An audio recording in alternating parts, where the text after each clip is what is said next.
نحمده ونصلي على رسوله الكريم أما بعد فأعوذ بالله من الشيطان الرجيم رب اشرح لي صدري ويسر لي أمري واحلل عقدة من لساني يفقهوا قولي رب زدني علما ربنا فقهنا في الدين اللهم إني أسألك علما نافعا وعملا متقبلا ورزقا طيبا واسعا. السلام علیکم ورحمۃ اللہ وبرکاتہ. یہاں سے ہمارا 7واں سپارہ شروع ہو جاتا ہے. حبشہ میں جہاں مسلمان مکی زندگی میں 2 مرتبہ ہجرت کر کے گئے، نجاشی کی حکومت تھی، یہ عیسائی حکومت تھی، اور یہ آیات حبشہ میں رہنے والے عیسائیوں ہی کے بارے میں نازل ہوئی. اور کہتے ہیں کہ حضرت عمرو بن امیہ زمری کو حضور صلی اللہ علیہ وسلم نے اپنا مکتوب بنا کے نجاشی کے پاس بھیجا. انہوں نے جا کر اسے سنایا. نجاشی نے وہ مکتوب سن کر حبشہ میں موجود مہاجرین اور حضرت جعفر بن ابی طالب کو اپنے پاس بلایا اور اپنے علماء اباد اور قسیسین کو بھی، یعنی کہ جو راہب تھے، ان کو جمع کیا. اور پھر جب حضرت جعفر کو قرآن کریم پڑھنے کا حکم دیا تو حضرت جعفر نے سورہ مریم پڑھی، جس میں حضرت عیسیٰ علیہ السلام کی میراکولس برتھ اور ان کی ابدیت اور رسالت کا ذکر تھا، جسے سن کے وہ بڑے متاثر ہوئے، آنکھوں سے آنسو روا ہو گئے اور کہتے ہیں ایمان لے آئے. اور کہتے ہیں کہ جب نجاشی کی موت ہوئی اور یہ خبر جب نبی صلی اللہ علیہ وسلم کو پہنچی تو آپ نے صحابہ سے فرمایا کہ حبشہ میں تمہارے بھائی کا انتقال ہو گیا، اس کی نماز پڑھو. چنانچہ ایک صحرا میں آپ صلی اللہ علیہ وسلم نے ان کی نماز جنازہ غائبانہ عطا فرمائی کی تھی. اور ایک اور حدیث میں آتا ہے کہ ایسے اہل کتاب کی بابت جو نبی صلی اللہ علیہ وسلم کی نبوت پر ایمان لائے، بتلایا گیا انہیں دگنا اجر ملے گا. وَإِذَا سَمِعُوا مَا أُنزِلَ إِلَى الرَّسُولِ تَرَىٰ أَعْيُنُهُمْ تَفِيضُ مِنَ الدَّمْعِ. اور جب وہ رسول کی طرف نازل کردہ کلام کو سنتے ہیں تو آپ ان کی آنکھوں آنسو سے بہتی بھی دیکھتے ہیں، اس سبب کہ انہوں نے حق کو پہچان لیا. وہ کہتے ہیں اے ہمارے رب، ہم ایمان لے آئے، بس تو ہم کو بھی ان لوگوں کے ساتھ لکھ لے جو تصدیق کرتے ہیں. اب آیت نمبر 84. اور ہمارے پاس کون سا عذر ہے جو حق ہم کو پہنچا ہے، اس پر ایمان نہ لائے. ہم اس بات کی امید رکھتے ہیں کہ ہمارا رب ہم کو نیک لوگوں کی رفاقت میں داخل کر دے گا. آیت نمبر 85. اس لیے ان کو اللہ تعالیٰ ان کے اس قول کی وجہ سے ایسے باغ دے گا جن کی نیچے نہریں جاری ہوں گی، ان میں ہمیشہ ہمیشہ رہیں گے. اور نیک لوگوں کا یہی بدلہ ہے، جن لوگوں نے کفر کیا اور ہماری آیات کو چھٹاتے رہے وہ لوگ دوزخ والے ہیں. اے ایمان والو، اللہ تعالیٰ نے جو پاکیزہ چیزیں تمہارے واسطے حلال کی ہیں ان کو حرام مت کرو اور حد سے آگے مت نکلو، بے شک اللہ تعالیٰ حد سے نکلنے والوں کو پسند نہیں کرتا. ایکچولی حدیث میں آتا ہے کہ ایک شخص نے نبی صلی اللہ علیہ وسلم کی خدمت میں آیا اور کہا یا رسول اللہ، جب میں گوشت کھاتا ہوں تو نفسانی شہوت کا غلبہ طاری ہو جاتا ہے، اس لیے میں نے اپنے اوپر گوشت کو حرام کر لیا ہے. جس پہ یہ آیت نازل ہوئی کہ آپ اللہ کی حلال چیزوں کو اپنے کسی ریزن کی وجہ سے حرام نہیں کر فرما سکتے. اور کہتے ہیں حضرت عثمان بن مطعون نے ایک دفعہ اپنی بیوی سے کنارہ کشی اختیار کی. آپ نے پھر حضرت عثمان کو روکا کہ اپنے بیوی کا حق ادا کرو. تو اس سے پتہ چلتا ہے، احادیث اور قرآن سے پتہ چلتا ہے کہ اللہ تعالیٰ کی حلال کردہ کسی بھی چیز کو حرام کر لینا یا اس سے ویسی پرہیز کرنا جائز نہیں ہے. ٹھیک ہے جی. اور اسی طرح کوئی شخص کسی چیز کو اپنے اوپر حرام کر لے گا تو وہ حرام نہیں ہوگی. ٹھیک ہے. اور جیسے کچھ لوگ آگے چل کے ہم کہتے ہیں کہ کچھ قسمیں کھا لیتے تھے عورتوں کے بارے میں، تو یہ یا کوئی قسم اگر ایسی کھا لیتے تو قسم کا کفارہ ہے. آگے قسموں کا ذکر کیا جا رہا ہے. اور یہاں پہ کہتے ہیں کہ 3 قسم کی قسمیں ہوتی ہیں. ایک کو کہا جاتا ہے لغو، ایک ہوتی ہے غموس، اور تیسری ہوتی ہے موقتہ. لغو وہ قسم ہوتی ہے، وہ قسم ہوتی ہے جو انسان بات بات میں بغیر ارادے اور نیت کے کھاتا ہے. جیسے اللہ کی قسم، مجھے تو قسم کھانے کی عادت ہی نہیں ہے، قسم کھا کے فلانے سے پوچھ لے، میں تو کبھی قسم کھائی نہیں، اللہ کی قسم میں تو قسم کھاتی ہی نہیں. یہ لغو قسم. دوسری غموس، وہ جھوٹی قسم جو انسان دھوکہ اور فریب کے لیے دیتا ہے، اور یہ کبیرہ گناہ ہے، اس پر کفارہ نہیں ہے. یعنی کہ لغو قسم پہ لغو کی جو قسم ہے اس پہ مواخذہ نہیں ہے، لیکن غموس پہ تو کفارہ بھی نہیں ہے. اور موقتہ وہ قسم ہے جو انسان اپنی بات میں تاکید اور پختگی کے لیے ارادتاً اور نیتاً کھاتا ہے، اور ایسی قسم توڑنے کا اس کا کفارہ ہے جو ہم آیت میں دیکھیں گے. جیسے آپ کسی جگہ جاتے ہیں اور کوئی آپ پہ یہ کہتا ہے کہ تم نے میری یہ چیز دی، اور آپ قسم کھاتے ہیں کہ یار میرے بیگ میں تمہاری یہ چیز نہیں ہے، کیونکہ اس وقت آپ گڈ فیتھ میں قسم کھاتے ہیں کہ آپ نے واقعی وہ چیز نہیں لی. لیکن بعد میں جب پتہ چلتا ہے کہ آپ سے کوئی غلطی کوتاہی میں، جیسے آپ نے کہیں سے اٹھے اور آپ نے موبائل اپنا جیب میں ڈال لیا یا اپنے بیگ میں ڈال لیا، گھر اور وہ بندہ آپ کو فون کر کے کہتا ہے کہ تم نے میرا موبائل تو نہیں لے گی، اور آپ کہتے ہیں اللہ کی قسم میں نے تمہارا کیوں موبائل میں نے کیوں اٹھانا تھا، اور جب آپ نے بعد میں دیکھا تو پتا چلا وہ شاید ایک جیسا موبائل تھا اور غلطی سے آپ نے اس کا موبائل آپ نے رکھ لیا. تو یہ ہو گیا کہ آپ کے گڈ فیتھ کے ساتھ آپ نے قسم کھائی تھی، تو پھر اس قسم کا آپ نے کفارہ دینا ہے. اور جو آپ یہ ہم دیکھتے ہیں کہ کیا ہے، اللہ تعالیٰ نے جو چیزیں تم کو دی ہیں ان میں سے حلال مرغوب چیزیں کھاؤ، اللہ تعالیٰ سے ڈرو جس پہ تمہیں مان رکھتے. اللہ تعالیٰ تمہاری قسموں میں لف قسم پہ تم سے معاوضہ نہیں فرماتا، لیکن معاوضہ اس پر فرماتا ہے تو کہ تم جن قسموں کو مضبوط کر دو. خیر یہ موبائل والی مثال بھی کوئی اچھی نہیں ہے، مطلب آپ کوئی ایسی قسم جس پہ آپ مضبوطی سے قائم آ جاتے ہیں اور بعد میں آپ کو پتا چلتا ہے کہ یو آر رانگ. اس کا کفارہ، اب اس کا کفارہ کیا ہے؟ 10 محتاجوں کو کھانا دینا، اور درجے کا جو اپنے گھر والوں کو کھلاتے ہو. ایک تو یہ ہو گیا کہ محتاجوں کو کھانا، دوسرا یا ان کو کپڑا پہنا دینا، تیسرا یا ایک غلام یا لونڈی آزاد کر دینا. اگر آپ ان تینوں میں سے کوئی کام نہیں کر سکتے تو اللہ تعالیٰ نے چوتھی رخصت دی ہے، اور جس کو مقدور نہ ہو تو 3 دن کے روزے ہیں، اور یہ تمہاری قسموں کا کفارہ ہے کہ جب کہ تم قسم کھا لو اور اپنی قسموں کا خیال رکھو. اس طرح اللہ تعالیٰ تمہارے واسطے اپنے احکام بیان فرماتا ہے تاکہ تم شکر کرو. اے ایمان والو، بات یہی ہے کہ شراب اور جوا اور تھان وغیرہ اور پان سے تیر، یہ سب گندی باتیں ہیں، شیطانی کام ہے، ان سے بالکل الگ رہو تاکہ تم فلاح یاب ہو. شیطان تو یوں چاہتا ہے کہ شراب اور جوئے کے ذریعے تمہارے آپس میں عداوت اور بغض قائم کر دے، واقعہ کر دے. اللہ تعالیٰ کی یاد سے اور نماز سے تم کو باز رکھے، سو اب بھی باز آ جاؤ اور تم اللہ تعالیٰ کی اطاعت کرتے رہو اور رسول کی اطاعت کرتے رہو، اور احتیاط رکھو. اگر اعراض کرو گے تو یہ جان رکھو ہمارے رسول کی ذمہ صرف صاف صاف پہنچا دینا ہے ایسے لوگوں پر جو کہ ایمان رکھتے ہیں اور نیک کام کرتے ہیں، اور اس چیز میں کوئی گناہ نہیں جس کو وہ کھا پی چکے ہوں، جبکہ وہ لوگ تقویٰ رکھتے ہوں اور ایمان رکھتے ہوں اور نیک کام کرتے ہوں، پھر پرہیزگاری کرتے ہوں اور ایمان رکھتے ہوں، پھر پرہیز کرتے ہوں اور خوب نیک عمل کرتے ہوں. اللہ ایسے نیک کاروں سے محبت رکھتا ہے. اے ایمان والو، اللہ تعالیٰ قدرے شکار سے تمہارا امتحان کرے گا جن تک تمہارے ہاتھ اور تمہارے نیزے پہنچ سکیں، تاکہ اللہ تعالیٰ معلوم کر لے کہ کون شخص ان سے بن دیکھے ڈرتا ہے. سو جو شخص اس کے بعد حد سے نکلے گا اس کے واسطے دردناک سزا ہے. یہ احرام میں آ جاتا ہے کہ سم ٹائم آپ کے پاس کوئی چیز آ جاتی ہے تو آپ کو شکار کی چیز، تو آپ اس کو صرف اس وجہ سے بن دیکھے آپ اس کا شکار نہیں کرتے کیونکہ یہ آپ کے احرام کی حالت میں آپ کے اوپر شکار کرنا حرام ہے. ایمان والو، وحشی شکار کا قتل مت کرو جبکہ تم حالت احرام میں، اور جو شخص تم میں سے اس کو جان بوجھ کے قتل کرے گا تو اس پہ فدیہ واجب ہو جائے گا. اب یہاں پہ اگر جان بوجھ کے آپ کوئی اللہ کی حرمت توڑتے ہیں تو اس پہ فدیہ واجب ہو جائے گا، جو کہ مساوی ہوگا اس جانور کے جس کو اس نے قتل کیا، جس کا فیصلہ تم سے 2 معتبر شخص کریں گے. خواہ وہ فدیہ خاص چپایوں میں سے ہو جو نیاز کے طور پہ کعبہ تک پہنچایا جائے، خواہ کفار مساکین کو دے دیا جائے، خواہ اس کے برابر روزے رکھ لیے جائیں تاکہ اپنے کی شامت کا مزہ چکھے. اللہ تعالیٰ نے گزشتہ کو معاف کر دیا، اور جو شخص پھر ایسی حرکت کرے گا تو اللہ تعالیٰ انتقام لے گا. اللہ زبردست ہے انتقام لینے والا. آیت نمبر 96، تمہارے لیے دریا کا شکار پکڑنا اور اس کا کھانا حلال کر دیا گیا ہے. اب یہاں پہ لوگ جو کرٹکس ہیں نا اسلام کے، وہ کہتے تھے یہ کیا بات ہوئی؟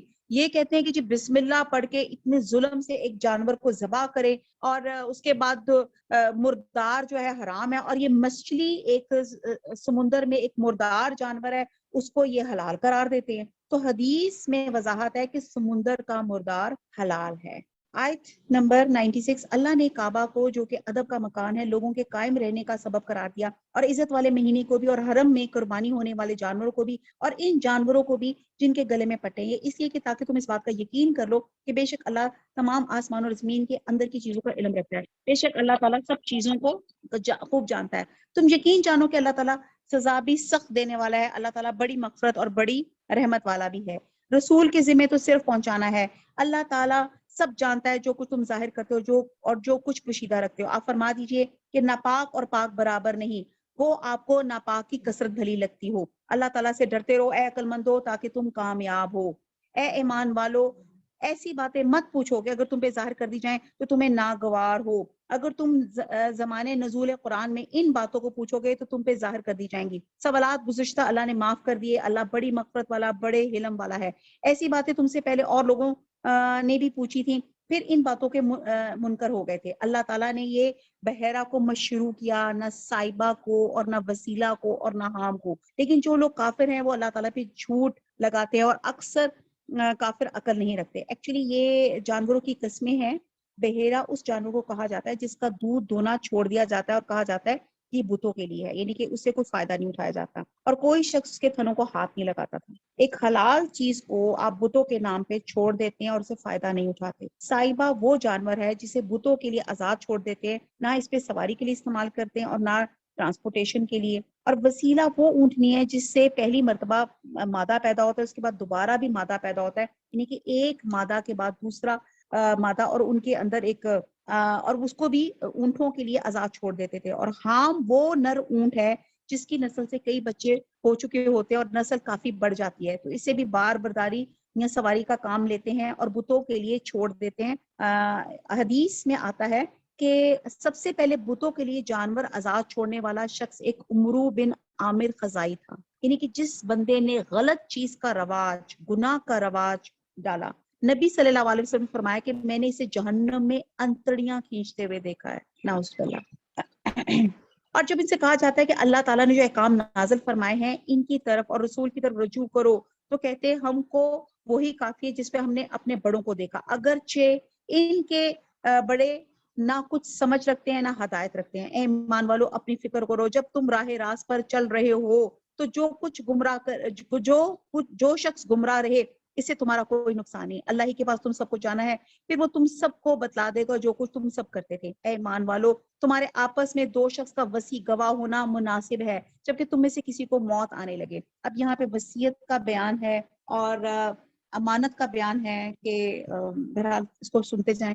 تم میں سے کسی کو موت آنے لگے اور وصیت کرنے کا وقت ہو تو دو شخص ایسے ہوں کہ دیندار ہوں، اور تم میں سے ہو یا غیر قوم کے دو شخص ہو، اور تم کہیں سفر میں گئے ہو پھر تم پہ واقعہ موت کا پڑ جائے، اگر تم کو شبہ ہو تو ان دونوں کو بعد نماز روک لو، پھر دونوں اللہ کی قسم کھائیں اور ہم اس قسم کے عوض کوئی نفع نہیں لینا چاہتے، اگرچہ کوئی قرابت دار بھی ہوں، اللہ تعالیٰ کی بات کو ہم پوشیدہ نہ کریں گے اور ہم اس حالت میں سخت گنہگار ہوں گے۔ ایکچولی یہ کچھ واقعہ، اس کی شان نزول کچھ یوں ہے کہ ایک بنو سہم میں ایک آدمی تمیم داری اور عدی بن بدا کے ساتھ سفر میں گیا، وہاں پہ جو سہمی تھا اس کا انتقال ہو گیا۔ اب یہ علاقہ ایسا تھا کہ یہاں پہ کوئی مسلمان نہیں تھا، جبکہ اس کے دونوں ساتھی جو تھے وہ عیسائی تھے۔ یہ دونوں ساتھی اس کا چھوڑا ہوا مال لے کے اس کے ورثہ کے پاس گئے اور سارا سامان ان کے سپورٹ کر دیا، لیکن سامان میں چاندی کا ایک پیالہ موجود تھا جس میں سونے کے باریک نقش و نگار تھے۔ رسول صلی اللہ علیہ وسلم نے ان دونوں سے حلف لیا، قسم اٹھائی، انہوں نے جھوٹا حلف اٹھایا، اور پھر وہ پیالہ اس کے ورثہ نے، کہتے ہیں یعنی کہ ان کے ورثہ نے بعد میں کسی دکان میں کسی جگہ اس پیالے کو دیکھ لیا تو انہوں نے کہا کہ یہ پیالہ تو اس شخص کا تھا، اور لوگوں نے بتایا کہ اس سے تو تمیم اور عدی سے خریدا تھا۔ چنانچہ سہمی کے ورثہ نے دو شخصوں سے حلف اٹھایا کہ وہ پیالہ ان کے مرنے والے رشتہ دار کا تھا، انہوں نے کہا کہ ان کی گواہی ان غیر مسلمانوں کی گواہی سے زیادہ حقدار ہے۔ بس اسی کے بارے میں یہ آیت نازل ہوئی، اور کہتے ہیں یہ تجارت کے لیے مذکورہ دو عیسائیوں کے ساتھ شام کے علاقے میں گئے تھے جہاں اس وقت کوئی مسلمان نہیں تھا، جو اس نے مرتے وقت تک اپنا سامان ورثہ تک پہنچانے کے لیے ان دونوں کو وصیت کی تھی، لیکن کہتے ہیں کہ ان دونوں نے خیانت سے کام لیا تھا اور ایک پیالہ بیچ کر رقم دونوں نے کھا لی تھی۔ یہ بہرحال اس کی شان نزول اس واقعے کی کچھ یوں ہے۔ پھر یہ دونوں کھڑے اور پھر دونوں اللہ کی قسم کھائے، بال یقین ہماری یہ قسم ان دونوں کی اس قسم سے زیادہ راستہ ہے، ہم نے ذرا تجاوز نہیں کیا، ہم اس حالت میں سخت ظالم ہوں گے۔ یہ قریب ذریعہ ہے اس امر کا کہ وہ لوگ واقعے کو ٹھیک طور پہ ظاہر کرے، اس سے ڈر جائے کہ ان سے قسمیں لینے کے بعد قسمیں الٹی پڑ جائیں گی۔ اللہ تعالیٰ سے ڈرو اور سنو، اللہ تعالیٰ فاسق لوگوں کو ہدایت نہیں کرتا۔ جس روز اللہ تعالیٰ تمام پیغمبروں کو جمع کرے گا، پھر ارشاد فرمائے گا کہ تم کو کیا جواب ملا، تو عرض کریں گے ہم کو کچھ خبر نہیں، تو ہی بے شک پوشیدہ باتوں کو پورا جاننے والا ہے۔ جبکہ اللہ تعالیٰ ارشاد فرمائے گا، اے عیسیٰ بن مریم میرا انعام یاد کرو جو تم پر تمہاری والدہ پر ہوا تھا، جب میں نے تم کو روح القدس سے تائید کی تھی، تم لوگوں سے کلام کرتے تھے گود میں بھی اور بڑی عمر میں بھی۔ یہ بات بھی میں آپ کو بہت بار بتا چکی ہوں، گود میں انہوں نے جب کلام کیا تھا حضرت عیسیٰ علیہ السلام نے، جب وہ شیر خوار بچے تھے، انہوں نے اپنی ماں کی پاک بازی کی گواہی دی تھی۔ اور بڑی عمر میں بعض اسکالرز کہتے ہیں کہ جب وہ ہمارے عقیدے کے مطابق قیامت کے قریب ان کا نزول ہوگا اور وہ امت محمدی کا ایک فرد ہوں گے، تب وہ اسلام کی تبلیغ کریں گے، تو یہاں پہ وہ بات کی جا رہی ہے۔ اور یہ بھی کہا جاتا ہے کہ بہت چھوٹی عمر سے بہت بڑے بڑے خطبے وہ دیا کرتے تھے اور تقریریں کرتے تھے اللہ کے حکم کی۔ جبکہ میں نے تم کو کتاب اور حکمت کی باتیں تورات اور انجیل کی تعلیم دی، اور جبکہ تم میرے حکم سے گارے سے ایک شکل بناتے تھے جیسے پرندے کی شکل ہو، پھر اس کے اندر پھونک مار دیتے تھے۔ اب یہ اللہ تعالیٰ تمام اللہ تعالیٰ ان کے معجزات اللہ تعالیٰ بتا رہا ہے کہ ہر معجزے میں اللہ کا حکم تھا، جس سے وہ پرندہ بن جاتا تھا میرے حکم سے، تم اچھا کر دیتے تھے مادہ زار اندھے کو اور کوڑی کو میرے حکم سے، جبکہ تم مردوں کو نکال کر کھڑا کر لیتے تھے میرے حکم سے، جبکہ میں نے بنی اسرائیل کو تم سے باز رکھا جب تم ان کے پاس دلیلیں لے کر آئے۔ پھر ان میں سے جو کافر تھے انہوں نے کہا کہ بجز کھلے جادو کہ یہ کچھ بھی نہیں۔ اور جبکہ میں نے حواریوں، یا حواری کہتے ہیں کہ 12 سے یا 16 یا 17، اس طرح بعض اسکالرس کہتے ہیں کہ اتنے تھوڑے لوگ تھے، اور جب میں نے حواریوں کو حکم دیا کہ مجھ پر اور میرے رسول پر ایمان لاؤ تو انہوں نے کہا ہم ایمان لائے اور آپ گواہ دیجیے ہم پورے فرما بردار ہیں۔ وہ وقت یاد کے قابل ہے جبکہ حواریوں نے عرض کیا اے عیسیٰ بن مریم، آپ کا رب ایسا کر سکتا ہے کہ ہم پر، اب یہاں پہ جو مائدہ لفظ ہے وہ یہاں پہ آیا جا رہا ہے کہ ان لوگوں نے مطالبہ یہ کیا تھا وَأَن يُنَزِّلَ عَلَيْنَا مَائِدَةً مِّنَ السَّمَاءِ، ان لوگوں نے مطالبہ کیا تھا حواریوں نے کہ اے عیسیٰ بن مریم آپ کا رب ایسا کر سکتا ہے کہ ہم پر آسمان سے خوان نازل فرمائے۔ آپ نے فرمایا اللہ سے ڈرو اگر تم ایماندار ہو۔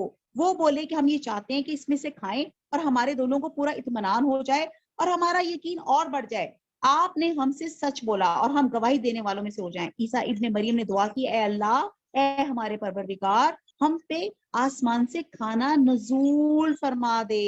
ربنا انزل علینا مائدۃ من السماء تکون لنا عیدا، انہوں نے کہا وہ ہمارے لیے، یعنی کہ ہم پر جو اول ہیں اور جو بعد میں سب کے لیے ایک خوشی کی باعث بات ہو جائے اور تیری طرف سے ایک نشان ہو جائے کہ اور تو ہم کو رزق عطا فرمائے اور تو سب عطا کرنے والوں سے اچھا ہے۔ اللہ تعالیٰ نے، حق تعالیٰ نے ارشاد فرمایا کہ وہ کھانا تم لوگوں پہ نازل کرنے والا ہوں، پھر جو شخص تم میں سے اس کے بعد ناحق شناسی کرے گا تو میں اس کو ایسی سزا دوں گا کہ وہ سزا دنیا جہان والوں میں سے کسی کو نہ دوں گا۔ اب یہ کیا واقعہ تھا جس سورہ مائدہ جس پہ یہ کیا جا رہا ہے کہ اب یہ آزمائش کا سبب تھا کہ وہ کیا کہتے تھے کہ ہمیں آسمان سے ایک مائدہ، ایک ہمیں دسترخوان اتار کے دے۔ مائدہ جو ہے، مائدہ کو اگر ہم اس کو ٹرانسلیٹ کرتے ہیں تو مائدہ کا مطلب یہ خوان ہے، اور جیسے میں نے پہلے بھی بتایا مائدہ ایسے برتن یا پلیٹ یا ٹرے کو کہتے ہیں جس میں کھانا ہو، اس لیے اس کا دسترخوان جو ہے وہ ترجمہ کیا گیا کیونکہ اس پہ کھانا چنا ہوتا ہے، اور سورت کا نام بھی اسی مناسب سے ہے، اور اس میں یہاں پہ ذکر کیا جا رہا ہے۔ اور حواریون نے، جو حواری تھے، انہوں نے مزید اطمینان قلب کے لیے مطالبہ کیا تھا کہ جس طرح حضرت ابراہیم علیہ السلام نے احیائی موتی کے مشاہدے کی خواہش ظاہر کی تھی، وہ جو انہوں نے کہا تھا کہ مجھے اس طرح وہ دکھا، اور جس طرح اللہ تعالیٰ نے ان کو 4 پرندے جو تھے کس طرح اللہ تعالیٰ نے ان کو زندہ کیا تھا، پھر جیسے کوہ طور پہ جو 70 عالم تھے اللہ سبحانہ تعالیٰ نے ان کو کیسے زندہ کیا تھا، تو اسی طرح انہوں نے ایک مطالبہ کیا کہ میں آسمان سے کھانا اترے، اور جب یہ کھانا اترے تو ہم اس کو باقاعدہ ایک فیسٹیول بنائیں اور ہماری پوری امت اس دن اللہ تعالیٰ کا شکرانہ ادا کرے گی، اور یہ ہمارے لیے عید کا دن ہوگا۔ حالانکہ اول تو یہ کہ ہماری شریعت سے پہلے کی یہ شریعت کا واقعہ ہے، اگر اسلام نے برقرار رکھنا ہوتا تو اس کی وضاحت کر دی جاتی ہے، یعنی کہ اس مائدہ کی۔ اور دوسرا، پیغمبر کی زبان سے عید منانے کی خواہش کا اظہار ہے، تو پیغمبر بھی اللہ کے حکم سے شرعی احکام جو ہے وہ بیان کرنے کے مجاز ہوتے ہیں۔ اور تیسرا، جو عید کا یہاں پہ مفہوم لیا گیا ہے اس میں یہ عید میلاد یا اس طرح کی کوئی عید نہیں، اسلام میں صرف 2 ہی عیدیں ہیں، عید الاضحیٰ اور عید الفطر۔ اب یہ مائدہ خوان آسمان سے اترا یا نہیں اترا، یہ اس کے بارے میں کوئی اوتھینٹک حدیث یا کوئی ہمیں پروف نہیں ملتا، اور تاہم یہ تھا کہ اس کا نزول جو تھا، اس کے بارے میں نزول مائدہ کی ہم کوئی شہرت ہم عیسائیوں میں بھی نہیں پاتے۔ تو بہرحال یہ ہے، اور جو بات سمجھنے کی ہے، اللہ سبحانہ تعالیٰ نے یہ مائدہ اس دنیا کو بنایا۔ آپ دیکھتے ہیں یہ مائدہ یہ پوری دنیا ہے جس دنیا میں اور آپ رہ رہے ہیں۔ اللہ تعالیٰ نے جب حضرت آدم علیہ السلام کو بنایا تو یہ دنیا تخلیق کی، اور اس میں رہتی دنیا تک کی، یعنی کہ قیامت تک کی گروسریز رکھتی۔ آپ دیکھتے ہیں کہ ایک فصل ختم ہوتی ہے دوسری شروع ہو جاتی ہے، کبھی ایک مائن نکلتی ہے اور پھر کبھی دوسری مائن اللہ کے حکم سے نکل آتی ہے۔ جب جب انسانوں کو جب جب ضرورت پڑتی ہے، اللہ تعالیٰ اس طرح اپنے کائنات سے، زمین سے وہ ذخیرہ یا آسمان سے وہ پانی جو ہوتا ہے وہ برسنا شروع ہو جاتا ہے جب جب ضرورت پڑتی ہے۔ تو اللہ تعالیٰ کی پوری کائنات جو ہے یہ ایک مائدہ ہے اور دسترخوان ہے جس میں سے ہم سب جو ہے مستفید ہو رہے ہیں. آیت نمبر 15. حق تعالیٰ نہیں 115. اللہ تعالیٰ نہیں یہ تو ہو گیا. اور وہ وقت بھی قابل ذکر ہے جبکہ اللہ تعالیٰ نے فرمایا اے عیسیٰ بن مریم کیا تم نے ان لوگوں سے کہہ دیا تھا کہ مجھ کو اور میری ماں کو بھی اور علاوہ اللہ کے معبود قرار دے لو. عیسیٰ علیہ السلام نے عرض کریں گے میں تو تجھ کو منزہ سمجھتا ہوں, مجھ کو کسی طرح سے یہ بنا تھا. ابھی حضرت عیسیٰ علیہ السلام کی ورڈنگز ہے کہ میں ایسی بات کہتا جس کے کہنے کا مجھ کو کوئی حق نہیں. اگر میں نے کہا ہوگا تو تجھ کو اس کا علم ہوگا, تو میرے دل کی اندر کی بات بھی جانتا, اور میں تیرے نفس میں جو کچھ ہے اس کو نہیں جانتا. تمام غیبوں کو جاننے والا تو ہی ہے, اور میں نے تو ان سے کچھ اور نہیں کہا بلکہ مگر صرف وہی جو تو نے مجھ سے کہنے کو فرمایا. تم اللہ کی بندگی اختیار کرو جو میرا بھی رب ہے اور تمہارا بھی رب ہے. میں ان پہ گواہ رہا جب تک ان میں رہا, پھر جب تو نے مجھ کو اٹھا لیا تو ہی ان پہ مطلع رہا, اور تو ہر چیز کی پوری خبر رکھنے والا ہے. اگر تو ان کو سزا دے تو یہ تیرے بندے ہیں. ان تعذبهم فإنهم عبادك وإن تغفر لهم فإنك أنت العزيز الحكيم. اللہ فرماتے ہیں کہ اگر ان کو سزا دے تو یہ تیرے بندے ہیں, اور اگر ان کو معاف فرما دے تو زبردست ہے, حکمت والا ہے. اسی آیت کو وسیلہ بنا کے ہم اللہ سے دعا مانگتے ہیں اللہ ہمارے صغیرہ کبیرہ گناہوں کو معاف فرما دے. اللہ بندے تو تیرے ہی ہیں, ہم کہاں جائیں گے. اللہ ایسے کام کرا لے, اللہ آپ ہم سے راضی ہو جائیں, اللہ ہم سے راضی ہو جائیں, اللہ ہم سے راضی ہو جائیں. اللہ تعالیٰ ارشاد فرمائے گا یہ وہ دن ہے جو لوگ سچے تھے ان کا سچا ہونا ان کے کام آئے گا. ان کو باغ ملیں گے جن کے نیچے نہریں جاری ہوں گی جن میں وہ ہمیشہ کو رہیں گے. اللہ تعالیٰ ان سے راضی اور خوش, اور یہ اللہ سے راضی اور خوش ہیں. یہ بڑی بھاری کامیابی ہے. اللہ ہی کی ہے سلطنت آسمانوں کی زمین کی اور ان چیزوں کی جو ان میں موجود ہے. وہ ہر شے پہ پوری قدرت رکھتا ہے. اعوذ باللہ من الشیطان الرجیم. بسم اللہ الرحمن الرحیم. سورہ انعام ہے. انعام کہتے ہیں جانوروں کو, اور یہاں پہ تمام حلال جانوروں کی فہرست آئے گی.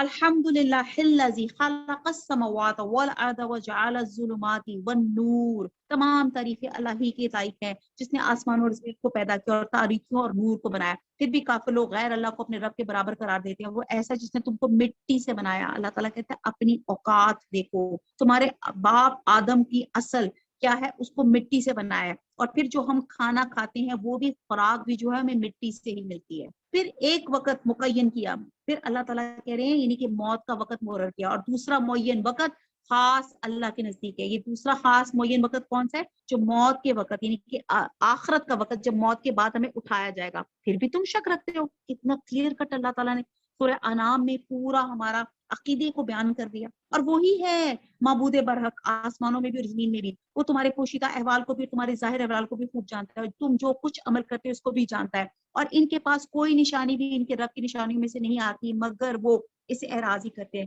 انہوں نے اس سچی کتاب کو بھی چھپایا جبکہ وہ ان کے پاس پہنچی تو جلدی ہی ان کو خبر مل جائے گی. اور اس چیز کی جس کے ساتھ یہ لوگ استہزاء کیا کرتے تھے, ان کے مذاق کرتے تھے. کیا انہوں نے نہیں دیکھا کہ ہم نے ان سے پہلی کتنی جماعتوں کو ہلاک کر چکے, اور جن کو ہم نے دنیا میں ایسی قوت دی تھی کہ وہ تم کو وہ قوت نہیں دی. ہم نے ان پہ خوب بارشیں برسائی اور ہم نے ان کے نیچے سے نہریں جاری کی. پھر ہم نے ان کو ان کے گناہوں کے سبب ہلاک کر ڈالا, اور ان کے بعد دوسری جماعتوں کو پیدا کر ڈالا. یہ جو میں نے ابھی آپ کو پیچھے انڈس ویلی کا بتایا, اور پھر جتنی اللہ تعالیٰ نے قرآن میں قومیں بتائی, قومیں عاد سمود زور آور قوت والی, لیکن جب انہوں نے نافرمانیاں کی تو اللہ تعالیٰ نے ان کو تباہ و برباد کر دیا اور اس کی جگہ دوسری قوم کو لے آئے. تو یہ اللہ تعالیٰ ہمیں عبرت دے رہے ہیں کہ اگر ہم نے اس وقت اپنے آپ کو نافرمانی سے نہیں بچایا, اللہ تعالیٰ ہماری جگہ اور قوم لے آئیں گے. اور اگر ہم کاغذ پہ لکھا وہ کوئی نوشتہ آپ پر نازل فرماتے, پھر اس کو یہ لوگ اپنے ہاتھوں سے چھو بھی لیتے, تب بھی یہ لوگ کافر لوگ یہی کہتے ہیں کچھ بھی نہیں مگر سری جادو ہے. اور یہ لوگ یوں کہتے ہیں کہ ان کے پاس کوئی فرشتہ کیوں نہیں اتارا گیا, اگر ہم کوئی فرشتہ بھیج دیتے تو سارا قصہ ہی ختم ہو جاتا, پھر ان کو ذرا مہلت نہ دی جاتی. اب یہاں پہ ایک امپورٹنٹ پوائنٹ یہ بتایا جا رہا ہے کہ جب انسان معجزے مانگتا ہے اور وہ معجزہ ہو جاتا ہے, اور اس معجزے کے بعد بھی انسان اپنی نافرمانی پہ قائم رہتا ہے تو عذاب یقینی ہو جاتا ہے. سورہ آل عمران میں ہے اللہ تعالیٰ نے مومنوں پہ احسان فرمایا جبکہ انہی کی جانوں میں سے ایک شخص کو رسول بنا کے بھیجا, لیکن پیغمبروں کی بشریت کافروں کے لیے حیرت اور استجاب کا باعث ہے. وہ سمجھتے کہ رسول انسانوں میں سے نہیں فرشتوں میں سے ہونا چاہیے تھا. گویا ان کے نزدیک بشریت رسالت کے شان نہیں, جیسے کہ آج کل اہل بدعت یہ سمجھتے ہیں کہ یہ رسول جو ہیں یہ انسان کیوں ہے. نیکسٹ آیت ہے اس میں اسی کا بیان ہے, اگر ہم اس کو فرشتہ تجویز کرتے تو ہم اس کو آدمی ہی بناتے. ہمارے اس فعل سے پھر ان پر وہی اشکال ہوتا جو اب اشکال کر رہے ہیں. اور واقعی آپ سے پہلے جو پیغمبر ہوئے ہیں ان کے ساتھ بھی استہزاء کیا گیا. پھر جن لوگوں نے ان سے مذاق کیا تھا ان کو اس عذاب نے آ گھیرا جس کا تمسخر اڑاتے تھے. آپ فرما دیجئے ذرا زمین میں چلو پھرو پھر دیکھ لو کہ تکذیب کرنے والوں کا کیا انجام ہوا. آپ کہیے کہ جو کچھ آسمانوں اور زمین میں موجود ہے یہ سب کس کی ملکیت ہے؟ آپ کہہ دیجئے سب اللہ ہی کی ملکیت ہے. اللہ نے مہربانی فرمانا اپنے اوپر لازم فرما لیا ہے. یاد رکھیں اللہ حدیث میں ہے کہ نبی صلی اللہ علیہ وسلم نے فرمایا جب اللہ تعالیٰ نے مخلوق کو پیدا فرمایا تو عرش پہ لکھ دیا کیا؟ یقیناً میری رحمت میرے غضب پہ غالب ہے، اور یہ رحمت قیامت والے دن صرف اہل ایمان کے لیے ہوگی اور کافروں کے لیے سخت غضبناک ہوگی. دنیا میں اس کی رحمت یقیناً عام ہے. یہ جو ہم جیسے میں نے رحمان اور رحیم کا الحمد شریف میں کیا تھا کہ رحمان ہے کہ ہم کھانا کھا رہے ہیں ہم سانس لے رہے ہیں یہ رحمان ہے، لیکن رحیم انشاءاللہ تعالیٰ قیامت میں اللہ تعالیٰ مومنین کے ساتھ ہوگا. سورہ اعراف میں ہے اور میری رحمت تمام اشیاء پہ محیط ہے.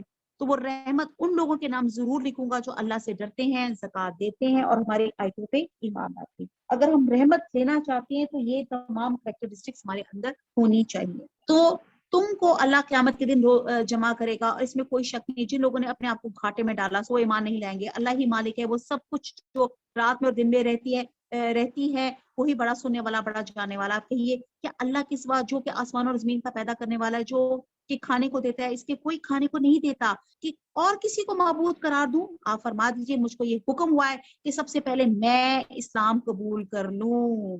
من اسلمہ، میں ایمان قبول کر لوں. اور تم مشرکین میں سے ہرگز نہ ہونا. آپ کہہ دیجئے میں اگر اپنے رب کا کہنا نہ مانوں تو میں ایک بڑے دن کے عذاب سے ڈرتا ہوں. جس شخص سے اس روز کو عذاب ہٹا دیا جائے گا اس پہ اللہ تعالیٰ نے بڑا رحم کیا اور یہ صریح کامیابی ہے. اب آگے بہت خوبصورت ایک آیت ہے. یہ حضور صلی اللہ علیہ وسلم کی دعا کی کوشش کریں کہ اس دعا کو اس رمضان میں یاد کریں. وَأَن يَمْسَسْكَ اللَّهُ بِضُرٍّ فَلَا كَاشِفَ لَهُ إِلَّا هُوَ وَإِن يَمْسَسْكَ بِخَيْرٍ فَهُوَ عَلَى كُلِّ شَيْءٍ قَدِيرٌ. اللہ کیا دعا ہے؟ اور اگر تجھ کو اللہ تعالیٰ کوئی تکلیف پہنچائے اور اس کا دور کرنے والے سوا اللہ تعالیٰ کے اور کوئی نہیں، اور اگر تجھ کو اللہ تعالیٰ کوئی نفع پہنچائے تو وہ ہر چیز پر پوری قدرت رکھنے والا ہے، اور وہی اللہ اپنے بندوں کے اوپر غالب ہے، برتر ہے، وہی بڑی حکمت والا پوری خبر رکھنے والا ہے.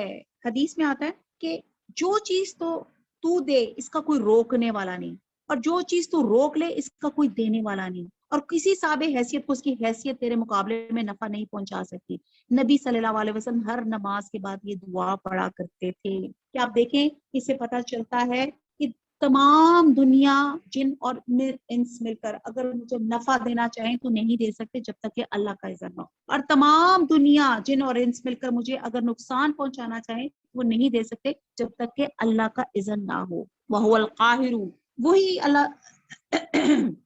آپ کہہ دیجئے کہ سب سے بڑی چیز گواہی دینے کے لیے کون ہے؟ آپ کہیے کہ میرا اور تمہارے درمیان اللہ گواہ ہے. میرے پاس یہ قرآن بطور وحی کے بھیجا گیا تاکہ میں اس قرآن کے ذریعے تم کو اور جس کو یہ قرآن پہنچے ان سب کو ڈراؤں. کیا تم سچ مچ یہی گواہی دو گے کہ اللہ تعالیٰ کے سب کچھ اور معبود نہیں؟ آپ کہہ دیجئے کہ میں تو گواہی نہیں دیتا. آپ فرما دیجئے بس وہ تو ایک ہی معبود ہے اور بے شک میں تمہارے شرک سے بیزار ہوں. جن لوگوں کو ہم نے کتاب دی اور وہ لوگ رسول کو پہچانتے ہیں جس طرح اپنے بیٹوں کو پہچانتے ہیں. کہتے ہیں کہ اللہ اتنا یہودی ان کی کتابوں میں حضور صلی اللہ علیہ وسلم کا حلیہ اتنا کلیئر کٹ تھا کہ ایسے تھا، اتنا کلیئر تھا جیسے وہ اپنے بیٹوں کو پہچانتے ہیں. جن لوگوں نے اپنے آپ کو گھاٹے میں ڈالا سو ایمان نہیں لائیں گے. اور اس سے زیادہ بے انصاف کون ہوگا جو اللہ پہ جھوٹ بہتان باندھے یا اللہ کی آیات کو جھوٹا بتائے؟ ایسے بے انصافوں کو کامیابی نہ ہوگی. اور وہ وقت بھی یاد کرنے کے قابل ہے جس روز ہم ان تمام خلائق کو جمع کریں گے اور پھر ہم مشرکین سے کہیں گے تمہارے وہ شرکا جن کے معبود ہونے کا تم دعویٰ کرتے تھے کہاں گئے؟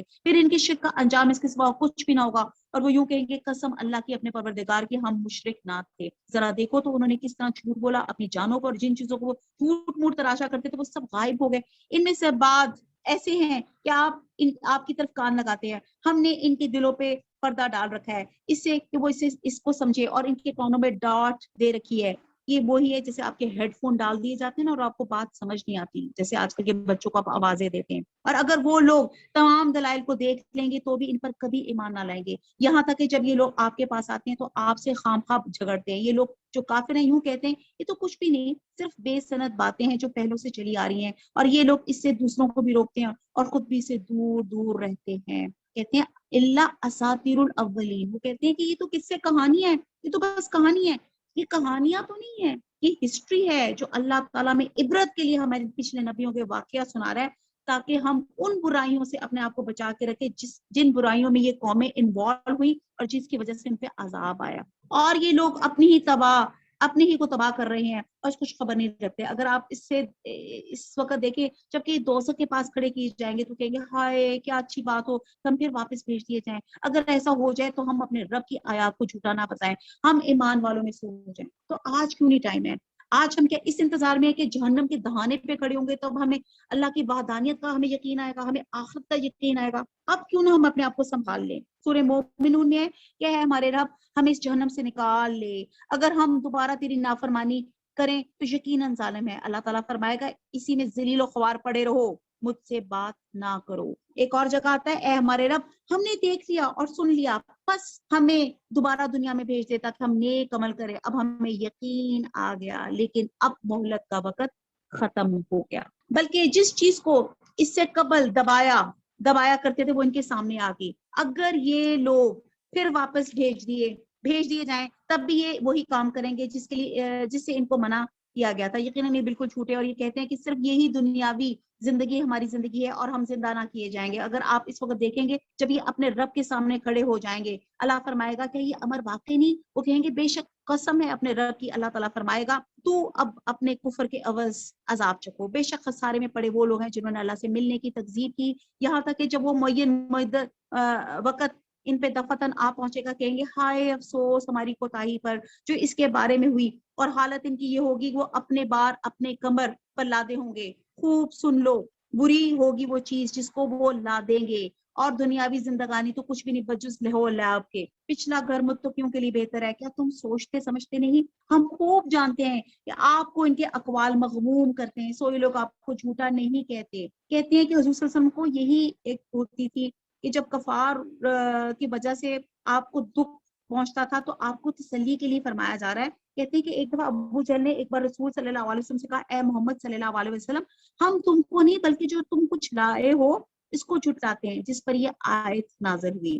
ظالم تو اللہ کی آیتوں کا انکار کرتے ہیں، اور بہت سے پیغمبر جو آپ سے پہلے ہوئے ان کی بھی تکذیب کی جا چکی ہے، سو انہوں نے اس پہ صبر کیا، ان کی تکذیب کی گئی، ان کو ایذائیں پہنچائے گی، یہاں تک کہ ہماری امداد ان کو پہنچی۔ اللہ کی باتوں کو کوئی بدلنے والا نہیں، آپ کے پاس بات پیغمبر کے بعد قصص پہنچ چکے ہیں۔ اگر آپ ان کا اعراض گراں گزرتا ہے تو آپ کو یہ قدرت ہے کہ زمین میں کوئی سرنگ یا آسمان میں کوئی سیڑھی ڈھونڈ لے، پھر کوئی معجزہ لے آؤ تو کرو۔ اگر اللہ کو منظور ہوتا تو ان سب کو راہ راست پہ جمع کر دیتا، سو آپ ندانوں میں سے نہ ہو جائیں۔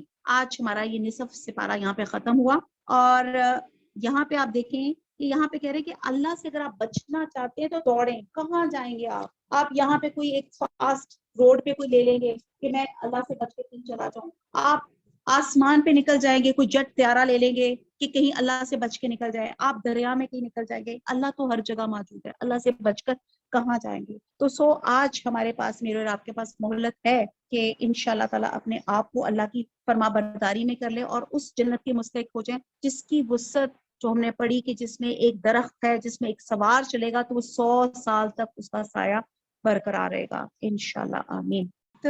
36 وہی لوگ قبول کرتے ہیں جو سنتے ہیں، اور مردوں کو اللہ زندہ کر کے اٹھائے گا، پھر سب اللہ ہی کی طرف لائے جائیں گے۔ یہ لوگ کہتے ہیں کہ ان پہ کوئی معجزہ کیوں نہیں نازل کیا گیا؟ ان کے رب کی طرف سے آپ فرما دیجیے کہ اللہ تعالیٰ کو بے شک پوری قدرت ہے کس پہ کہ وہ معجزہ نازل فرما دے، لیکن ان میں اکثر بے خبر ہیں۔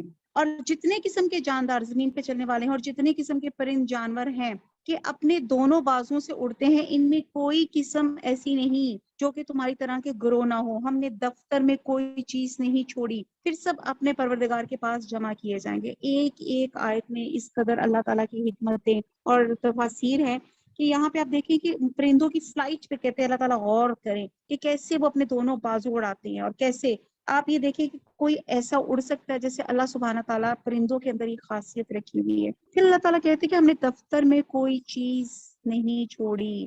دفتر سے مراد یہاں پہ لوہے محفوظ ہے، یہاں پہ ہر چیز درج ہے، اور اس سے مراد بعض اسکالرز قرآن بھی لیتے ہیں جس میں دین ہو یا دنیا ہو، اس کے ہر معاملے پہ اللہ تعالیٰ نے روشنی ڈالی گئی ہے۔ سورہ نحل میں آتا ہے کہ ہم نے آپ پر ایسی کتاب اتاری ہے جس میں ہر چیز کا بیان ہے، اور نبی صلی اللہ علیہ وسلم نے فرمایا کہ کسی سینگ والی بکری نے اگر بغیر سینگ والی بکری پہ کوئی زیادتی کی ہوگی تو قیامت والے دن سینگ والی بکری سے بدلہ لیا جائے گا۔ تو یہاں پہ قیامت کا مقصد اس کا حساب کتاب، اس کی اہمیت اور اس کی عظمت واضح کرنا ہے، اور ساتھ یہ بھی ہے کہ حیوانات میں صرف ظالم اور مظلوم کو زندہ کر کے ظالم سے مظلوم کا بدلہ دلایا جائے گا، پھر دونوں کو معدوم کر دیا جائے گا۔ تو ہر چیز اللہ تعالیٰ کے لوہے محفوظ میں ہے۔ آیت نمبر 39، اور جو لوگ ہماری آیتوں کی تکذیب کرتے ہیں وہ تو طرح طرح کی ظلمتوں میں بہرے گونگے ہو رہے ہیں۔ اللہ جس کو چاہے بے راہ کر دے اور جس کو چاہے سیدھی راہ پر لگا دے۔ اب یہاں پہ راہ پہ چلنا ہمارے اختیار میں ہے، تمام اختیارات اللہ کے ہاتھ میں، وہ جسے چاہے گمراہ کر دے اور جسے سیدھی راہ پہ لگا دے، لیکن اٹ آل ڈیپینڈس کہ میری تڑپ ہدایت کی ہے یا گمراہی کی ہے۔ تو جو ہماری تڑپ ہوگی اللہ تعالیٰ ہمارے لیے وہ راستہ آسان کر دیں گے۔ آپ کہیے کہ اپنا حال تو بتاؤ، اگر تم پہ اللہ کا کوئی عذاب آ پڑے یا تم پر قیامت ہی آ پہنچے تو کیا اللہ کے سوا کسی اور کو پکارو گے؟ اگر تم سچے ہو بلکہ خاص اسی کو پکارو گے، پھر جس کے لیے تم پکارو گے اگر وہ چاہے تو اس کو ہٹا بھی دے، اور جن کو تم شریک ٹھہراتے ہو ان سب کو بھول بھال جاؤ۔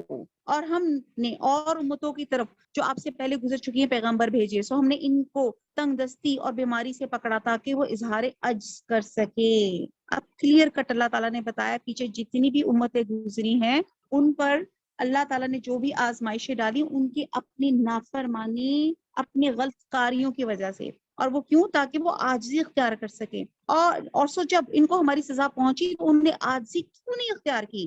لیکن ان کے قلوب سخت ہو گئے اور شیطان ان کے اعمال ان کے خیال میں آراستہ کر دیے۔ کہتے ہیں کہ جب قومیں اپنے اخلاق اور کردار کی پستی میں مبتلا ہو جاتی ہیں تو ان کے دلوں کو زنگ لگ جاتا ہے، اور کہتے ہیں کہ جب وہ نافرمانی اور پھر اس کے بعد دوسری نافرمانی کرتے رہتے ہیں اور پھر ان کے دل جو ہوتے ہیں نا وہ کیا کہتے ہیں، وہ ڈھیل مل جاتی ہے گناہ کے راستے کے لیے، اور وہ اپنی برے کاموں کی، اپنے غلط کاموں کی خود بخود ایک جسٹیفیکیشن دے کے اپنے دل کو مطمئن کر لیتے ہیں۔ تو اس آیت میں ایسی قوموں کا وہ کردار بیان کیا گیا ہے جسے شیطان نے ان کے لیے، ان کے کام ان کو خوبصورت بنا دیے تھے، ان کے اعمال ان کو اس نے پیارے بنا کر دکھا دیے تھے۔ آیت نمبر 44، پھر جب وہ لوگ ان چیزوں کو بھولے رہے جن کی ان کو نصیحت کی جاتی ہے تو ہم نے ان پر ہر چیز کے دروازے کشادہ کر دی، یہاں تک کہ جب ان چیزوں پہ جو کہ ان کو ملی تھی وہ خوب اتر آ گئے تو ہم نے ان کو دفعتاً پکڑ لیا، پھر تو وہ بالکل مایوس ہو گئے۔ اب یہاں پہ آپ دیکھتے ہیں کہ عذاب ایک دم آتا ہے، عذاب آپ یہ نہیں دیکھتے کہ اس کے لیے تھوڑا کوئی ماحول بنتا ہے یا کوئی اور چیز ہوتی ہے۔ حدیث میں آتا ہے کہ نبی صلی اللہ علیہ وسلم نے فرمایا جب تم دیکھو کہ اللہ تعالیٰ نافرمانیوں کے باوجود کسی کو اس کی خواہشات کے مطابق دنیا دے رہے ہیں تو یہ استدراج ہے، ڈھیل دینا ہے۔ پھر آپ نے یہی آیت تلاوت فرمائی اور پھر ظالم لوگوں کی جڑ کٹ گئی۔ اللہ تعالیٰ کا شکر ہے جو تمام عالم کا پروردگار ہے۔ آپ کہیے کہ یہ بتلاؤ اگر اللہ تعالیٰ تمہاری سماعت اور بصارت بالکل لے لے اور تمہارے دلوں پہ مہر کر دے تو اللہ کے سوا اور کوئی معبود ہے یہ تم کو پھیر دے۔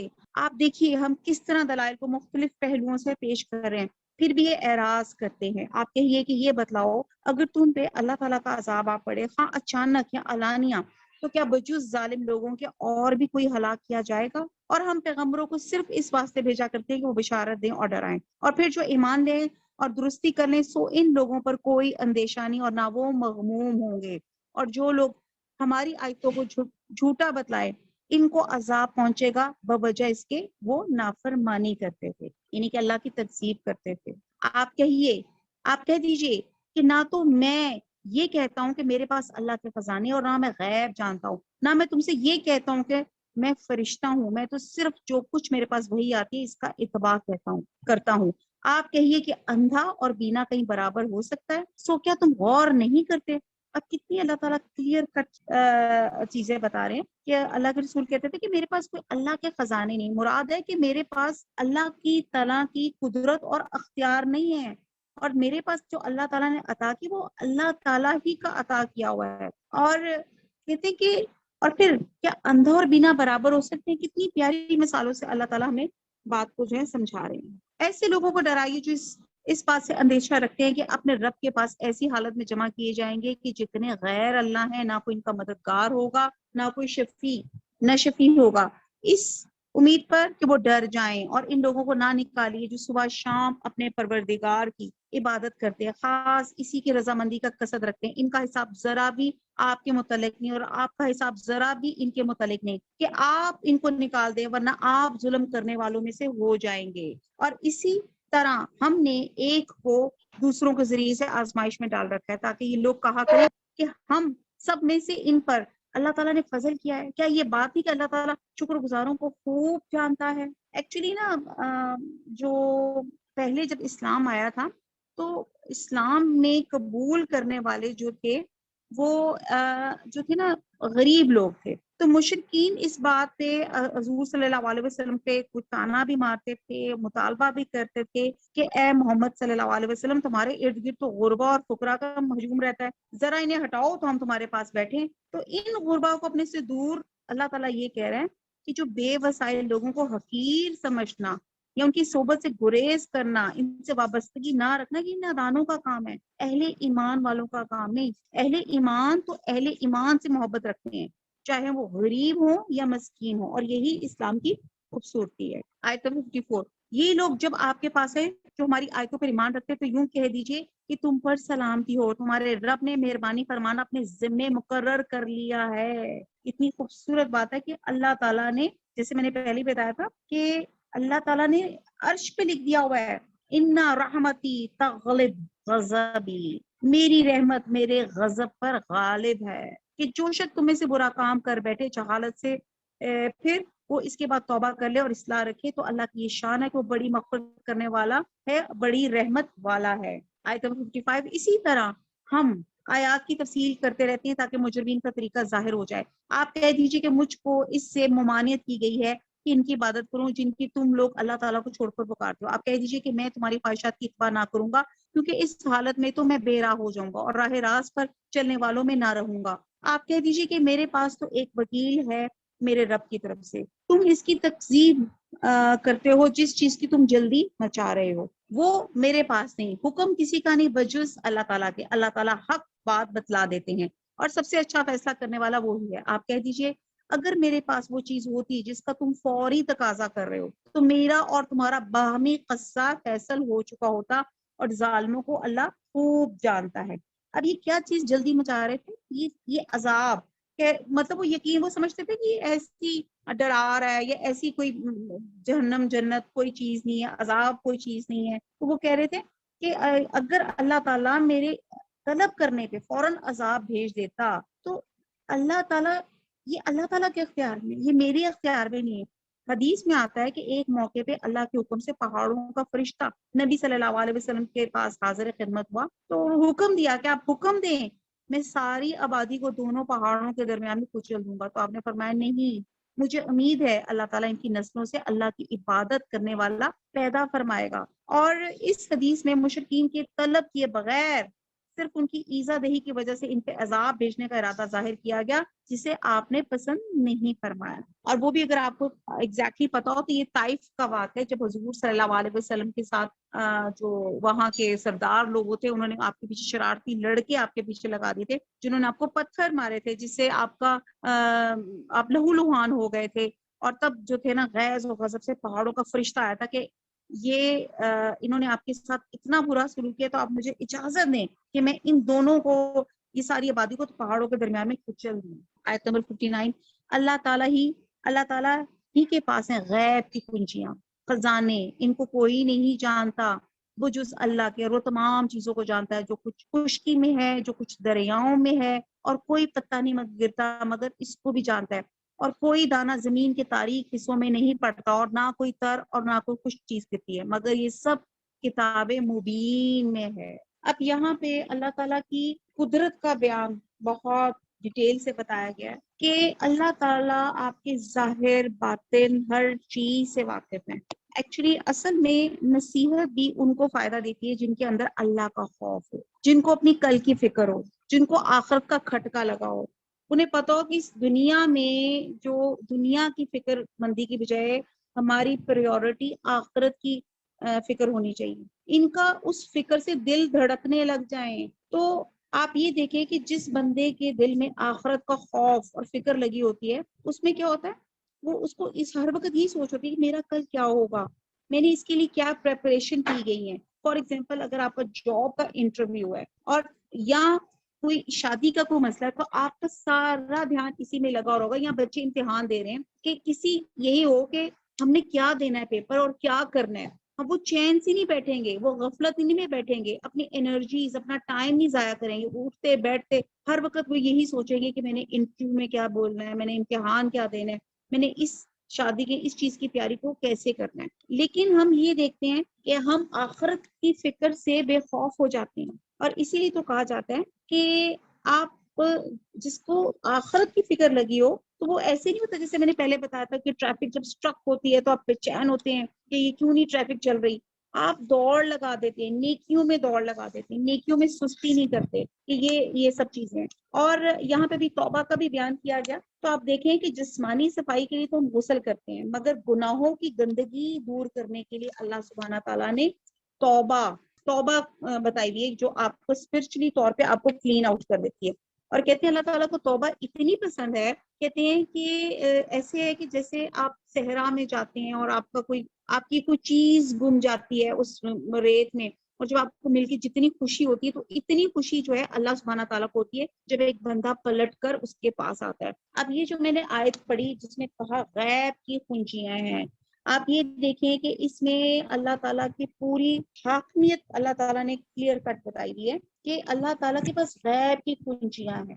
وہ تمام چیزوں کو جانتا ہے, جو کچھ خشکی میں ہے اور جو کچھ دریاؤں میں ہے. آپ دیکھیں گہرے سمندر کی تہ میں ہے, ابھی تک انسان 300 میٹر سے زیادہ آگے نہیں جا سکا, کیونکہ اس کے بعد پانی کا اتنا پریشر ہوتا ہے اور کہ وہ آگے جا ہی نہیں جا سکتا. ابھی تک کوئی ایسا انسٹرومنٹ بھی نہیں ایجاد ہو سکا کہ وہ سمندر کی بہت تہ میں جا سکے. تو آپ دیکھتے ہیں کہ ہماری دنیا کا 3 حصہ پانی ہے اور 1 حصہ خشک ہے, اور اتنا بڑا سمندر ہم اس کو بھی ڈسکور نہیں کر سکے, اور اس کے اندر کیا مرین لائف ہے, کیا سی لائف ہے, ہم اس کو بھی نہیں دیکھ سکے کہ وہ کیا کیا اللہ کی مخلوقات اس کے اندر ہیں.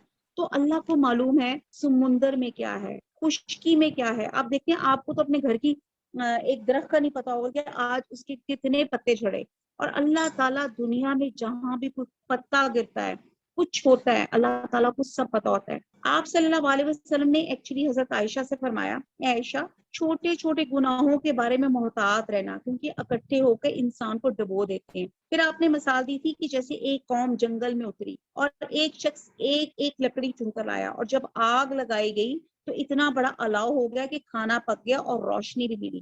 اسی طرح چھوٹے چھوٹے گناہ مل کر ڈھیر بن جاتے ہیں اور انسان کی آخرت کو جلانے کے لیے کافی ہو جاتے ہیں. تو پھر آپ امیجن کریں اگر آپ نے کچھ اگانا ہوتا ہے تو آپ ایک بیج پھیلا کے چلے جاتے ہیں, اور اگلے دن آپ کو اپنی ہی کیاری میں پتہ نہیں چلتا کہ یار یہ میں نے ایگزیکٹلی کس جگہ میں نے بیج ڈالا تھا. لیکن اللہ سبحانہ تعالیٰ اس بیج کو اس زمین کے اندر جگہ دیتے ہیں, اللہ تعالیٰ اس کی نگرانی کرتے ہیں, اس کو پالتے ہیں, پھولتے ہیں اور پھر اس کو بڑا کرتے ہیں. آپ ہم نے تو وہ بیج ڈال دیا اور ہماری نظر میں تو ہماری نظروں سے اوجھل ہو گیا. اللہ تعالیٰ سب جانتے ہیں. تو آپ کو یہ پتہ ہے کہ کرامن کاتبین بھی ہیں جو ہمارے رائٹ اور لیفٹ کندھے پہ بیٹھے ہوتے ہیں, وہ بھی ایک ایک چیز ریکارڈ کر رہے ہوتے ہیں. تو آیات قرآن کے احکامات نکتہ چینی یعنی کہ ان پہ کرٹیسزم کرنا یا ان کا مذاق اڑانا, بیکار بحث و مباحثہ کرنا, یہ جو لوگ ایسا کام کرتے ہیں دین کا مذاق اڑاتے ہیں, یہ ایسے ہیں جیسے ایک کورونا کا مرض, ایک انفیکشن, ایک ڈیزیزڈ پرسن. اگر آپ اس کے ساتھ بیٹھیں گے تو آپ بھی ایمانی مریض ہو جائے. اس لیے کہا جاتا ہے کہ بار بار اپنے جو ہے ارد گرد اپنے لوگوں کو چیک کرتے رہا کریں کہ آپ کن لوگوں کے ساتھ اٹھتے اور بیٹھتے ہیں. اب آپ یہ دیکھیے اللہ تعالیٰ کتنا ہے, اگر انہی چیزوں کو میں کہتی ہوں, یہاں پہ اللہ سبحانہ تعالیٰ نے حدیث میں آتا ہے کہ مفات الغیب 5 ہیں. قیامت کا علم, بارش کا نزول, رحم مادر میں پلنے والا بچہ, آئندہ کل میں پیش آنے والے واقعات, موت کہاں آئے گی. ان 5 امور کا علم اللہ کے سوا کسی کو نہیں ہے. صحیح بخاری کی اوتھینٹک حدیث کا مفہوم ہے. اور یہاں پہ یہ لوگ جو اسٹرالوجی میں اور وہ بیٹھ جاتے ہیں نا کہ جہاد دکھائیں ہم آپ کا یہ کر لیں گے، یہ تمام چیزیں سوائے اللہ تعالیٰ کی کوئی نہیں جان سکتا۔ بہرحال یہ علم ہے، علم بھی ہے، اور اس کو علم کو نہ ہی جانے تو زیادہ بہتر ہے۔ اور بعض جگہ ہم نے کئی جگہ پڑھا کہ بعض اسکالرز کہتے ہیں کہ 40 دن کی نماز قبول نہیں ہوتی جب آپ کسی کو ہاتھ دکھا بیٹھتے ہیں۔ آیت نمبر 60، اور وہ ایسا ہے کہ رات میں تمہاری روح کا ایک گونا قبض کر دیتا ہے، اور جو کچھ دن میں کرتے اس کو جانتا ہے، پھر تم کو جگا اٹھاتا ہے تاکہ میعاد معین تمام کر دی جائے، پھر اسی کی طرف تم کو جانا ہے، پھر تم کو بتلائے گا جو کچھ تم کیا کرتے تھے۔ اب یہاں پہ نیند کو کہتے ہیں کہ نیند کو جو ہے چھوٹی نیند کہا گیا ہے، موت اصغر کہا گیا ہے، وفات اصغر کہا گیا ہے، اور جو ایگزیکٹلی جو موت ہے اس کو وفات اکبر کہا گیا ہے۔ آپ کو یہ پتہ ہے، آپ سب کا ایکسپیرینس ہوگا کہ جب ہم سوئے ہوتے ہیں تو ہمیں پتہ ہی نہیں چلتا، جو ایک ساؤنڈ سلیپ ہوتی ہے آپ کو نہیں پتا ہوتا، تو اس وقت میں اسی لیے اللہ تعالیٰ حکم ہے سنت کے مطابق اللہم بسمی کا اموت و احیا کہہ کے دعا پڑھ کر آپ سوئے کہ اللہ تعالیٰ آپ ہی زندگی اور موت دینے والے ہیں، اور صبح اٹھ کے کہ الحمدللہ الذی احیانا بعد ما اماتنا وعلیہ نشور، کہ اللہ تعالیٰ بہت شکر ہے کہ ہم اٹھ گئے۔ تو نیند ایک یہ اللہ تعالیٰ روز ایک پریکٹس کرتے ہیں، جو کہتے ہیں نا آخرت کب ہوگی، تو اللہ تعالیٰ کہتے ہیں ساری باتیں چھوڑو، یہ ہم روزانہ یہ پریکٹس کرتے ہیں۔ رات کو ہم جب سوتے ہیں تو ایک سارٹ آف ہم موت کی نیند میں چلے گئے ہوتے ہیں، ہمیں کچھ ہوش نہیں ہوتی کہ کیا ہو گیا۔ سم ٹائم آپ کو دیکھیں گے کہ اچھا میں تو سوئی ہوئی تھی، میں تو نہیں آئی، آپ کے کمرے میں گئی، بتی بھی جلائی، میں نے یہ کام بھی کیے۔ سم ٹائم اتنی گہری نیند ہوتی ہے، تو یہ اللہ کا شکر ہے کہ اللہ تعالیٰ ہماری روح کو اللہ واپس کر دیتے ہیں اور ہماری نیند وہ جو کھل جاتی ہے۔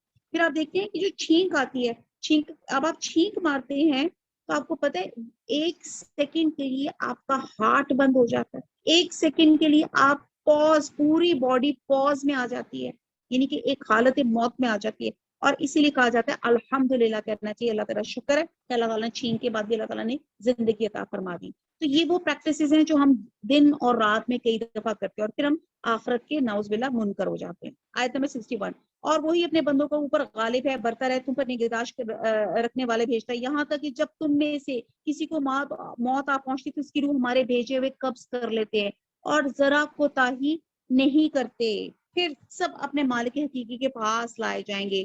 خوب سن لو، فیصلہ اللہ ہی کو ہوگا اور بہت جلد حساب لے گا۔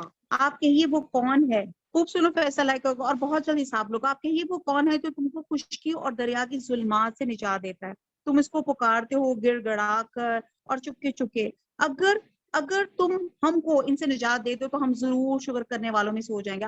آپ کہہ دیجئے کہ اللہ ہی تم کو ان سے نجات دیتا ہے، ہر غم سے تم پھر شرک کرنے لگتے ہو۔ آپ کہیے اس پر بھی وہی قادر ہے، تم پر کوئی عذاب تمہارے اوپر سے بھیج دے یا تمہارے پاؤں تلے سے، یا تم کو گروہ گروہ کر کے سب بڑھا دے اور تمہارے ایک دوسرے کی لڑائی چکھا دے۔ آپ دیکھیے تو صحیح ہم کس طرح دلائل مختلف پہلوؤں سے بیان کرتے ہیں کہ شاید وہ سمجھیں اللہ تعالیٰ کس طریقوں سے اللہ تعالیٰ بات سمجھا رہے ہیں۔ اور جیسے پیچھے بتایا تھا کہ اللہ تعالیٰ روحیں اللہ تعالیٰ نے اپوائنٹ کیے ہوئے ہیں کہ کچھ فرشتوں کو، جیسے حضرت اسرائیل کو، وہ آپ کی روح نکالتا ہے، اور پھر وہ روح کیسے نکالتا ہے؟ سب سے پہلے پاؤں سے، پھر آپ کی آہستہ آہستہ پوری باڈی سے کھینچ کے نکال لیتا ہے۔ پھر آگے یہاں پہ بتایا جا رہا ہے کہ اللہ وہ ہے جو خشکی پہ بھی ہے، وہ دریا میں بھی ہے۔ اس کے لیے خیر بہرحال ایک واقعہ ہے کہ ابو جہل کا بیٹا تھا اکرما، ابھی وہ اسلام نہیں لے کر آیا تھا، تو فتح مکہ پہ جب حضور صلی اللہ علیہ وسلم مسلمان کامیاب ہو گئے تو وہاں سے بھاگا اور بھاگ کے ایک کشتی میں بیٹھا کہ میں کہیں بہت دور چلا جاؤں۔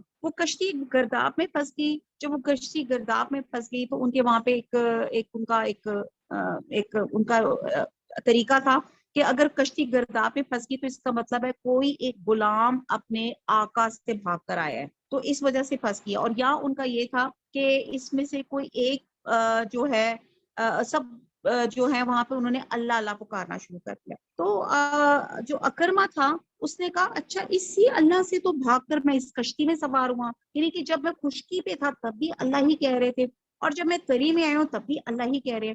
تو اس نے کہا کہ اگر میں بچ گیا تو میں اسلام قبول لے آؤں گا، اور کہتے ہیں کہ وہ بچ گیا اور پھر وہ دوبارہ حضور صلی اللہ علیہ وسلم کے پاس گیا اور اس نے اسلام قبول کر لیا۔ تو اس لیے کہا جاتا ہے کہ اللہ ہی ہے جو تمہیں خشکی، دریا، وہاں سے اس کے ظلمات سے نجات دیتا ہے۔ تم اس کو پکارتے ہو گڑ گڑا کر، چپکے چپکے، تو یہاں پہ ایک یہ بھی بات ہے کہ آپ اللہ تعالیٰ کو ہر طرح سے پکار سکتے ہیں، رو کے، چپ کے، اللہ تعالیٰ تو شرک سے بھی زیادہ قریب ہے. بات صرف یہ ہے کہ تڑپ ہو کر فل بلیف کے ساتھ، کنوکشن کے ساتھ آپ اللہ کو پکاریں گے تو انشاءاللہ تعالیٰ آپ کی دعا انشاءاللہ تعالیٰ اللہ تعالیٰ ضرور سنیں گے. آیت نمبر 66. اور آپ کی قوم اس کی تکذیب کرتی ہے حالانکہ وہ یقینی ہے. آپ کہہ دیجئے کہ میں تم پہ تعینات نہیں کیا گیا. ہر خبر کے وقوع کا ایک وقت ہے، کلیئر کٹ. ہر خبر کے وقوع کا یعنی کہ ہر چیز کا ایک وقت مقرر ہے، جلدی تم کو معلوم ہو جائے گا.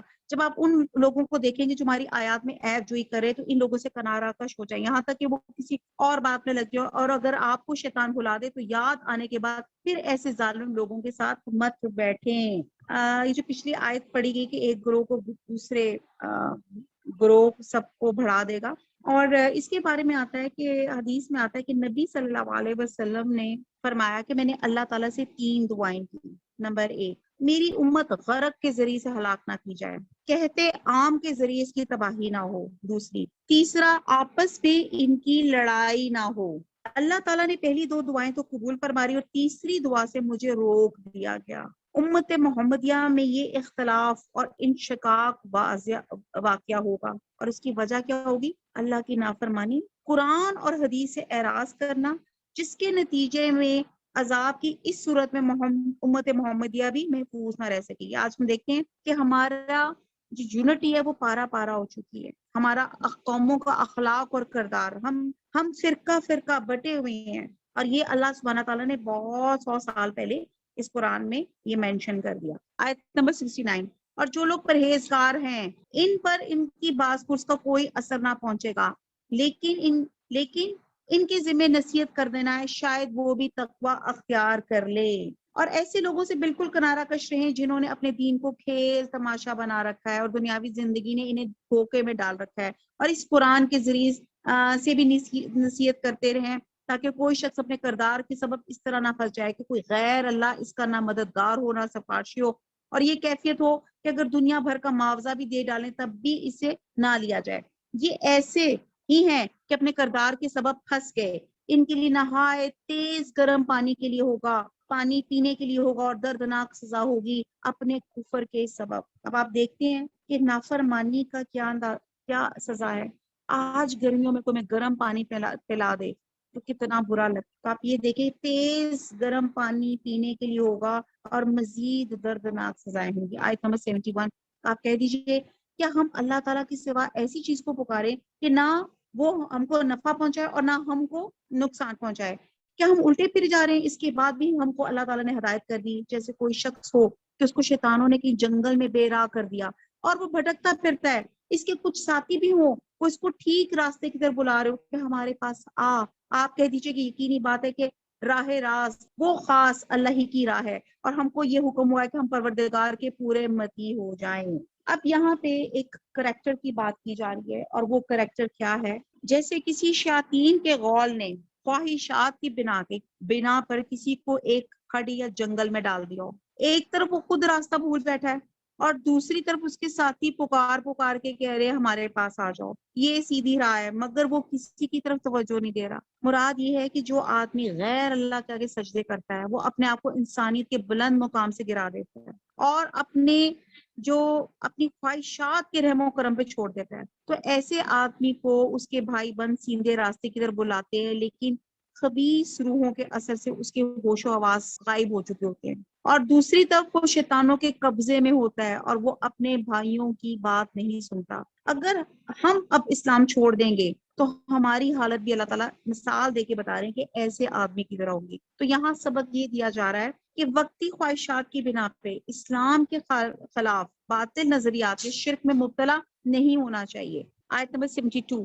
اور یہ کہ نماز کی پابندی کرو اور اسے ڈرو، اور وہی ہے جس کے پاس تم سب جمع کیے جاؤ گے، وہی ہے جس نے آسمانوں اور زمین کو با فائدہ پیدا کیا، با فائدہ. اب آپ یہ دیکھیں کہ آپ نے کبھی یہ دیکھا ہے کہ آسمان اور زمین کس کے لیے بنائے؟ ہمارے لیے بنائے. اور پھر آپ نے یہ دیکھا ہے کہ آسمان اور زمین میں کتنی کوآرڈینیشن ہے، کتنے ہارمونائزڈ ہے، ایک دوسرے کو سپورٹ کرتے ہیں. بارش، یہ جو واٹر سائیکل بنتا ہے، دریاؤں میں سے جو پانی واٹر ویپرز بن کر اوپر جاتا ہے، اوپر جا کے یہ ڈراپلیٹس آپس میں ملتے ہیں تو کلاؤڈز بنتے ہیں اور پھر ان کو ہوائیں لیے لیے پھرتی ہیں. پھر جب اللہ کا حکم ہوتا ہے تو بارش آسمان سے نازل ہوتی ہے زمین پر, جہاں ضرورت ہوتی ہے وہاں پہ سبزہ اگ جاتا ہے. اچھا جی, بات ہو رہی تھی کہ اللہ سبحانہ تعالیٰ نے ہر چیز کو بافائدہ بنایا اور زمین اور آسمان آپس میں ان کی کوارڈینیشن کی وجہ سے وہ واٹر سائیکل, آپ کا لائف سائیکل, ہر چیز جو ہے اسی وجہ سے رہتی ہے. یعنی کہ ایک چیز دوسرے کے آپس میں لوگ یہ انٹر ڈیپینڈنٹ ہے. زمین اور آسمان, زمین آسمان بارش برساتی ہے اور زمین اس کو جہاں ویجیٹیشن جہاں پہ چاہیے ہوتا ہے وہاں پہ ہو جاتے ہیں, اور جو ایکسٹرا ہوتا ہے اس کو پانی جذب کر لیتی ہے اور دریاؤں میں لے جاتی ہے. پھر اللہ سبحانہ تعالیٰ ایکسٹرا واٹر کو کہیں گلیشیئرز میں فارم میں سیو کر دیتا ہے, اور پھر جب جب ضرورت پڑتی ہے. یہ اللہ تعالیٰ کا پراپر کوارڈینیشن کا اتنی زبردست اللہ سبحانہ تعالیٰ کی ایڈمنسٹریشن ہے. جس وقت اللہ تعالیٰ اتنا کہے گا کہ ہو جا, کن فیاکون, تو وہ ہو جا, اتنا کہ ہو جا بس وہ ہو پڑے گا. اس کا کہنا حق اور با اثر ہے, اور ساری حکومت خاص اسی کی ہوگی جبکہ سور میں پھونک ماری جائے گی. وہ جاننے والا ہے پوشیدہ چیزوں کا اور ظاہر چیزوں کا, اور وہی بڑی حکمت والا, پوری خبر رکھنے والا ہے. اب آپ یہ دیکھتے ہیں کہ پیچھے سوری نماز کا میں چھوڑ گئی, لیکن بہرحال نماز ضرور پڑھا کریں اور خوش خضو کے ساتھ پڑھا کریں. تو یہاں پہ سور پھونکا جائے گا. سور سے مراد نرسنگا یا بغل ہے. یہ ایک ایسا انسٹرومنٹ ہے جس کے متعلق حدیث میں آتا ہے کہ اسرافیل اسے منہ میں لیے اپنی پیشانی چھپائے حکم الہی کے منتظر کھڑے ہیں. یہ جب انہیں کہا جائے کہ اس میں پھونک دیں تو کہتے ہیں کہ وہ اسی وقت وہ پھونک دیں گے, اور کہتے ہیں کہ جس دن تمام لوگ بے ہوش ہو جائیں گے, جس دن تمام لوگ فنا ہو جائیں گے.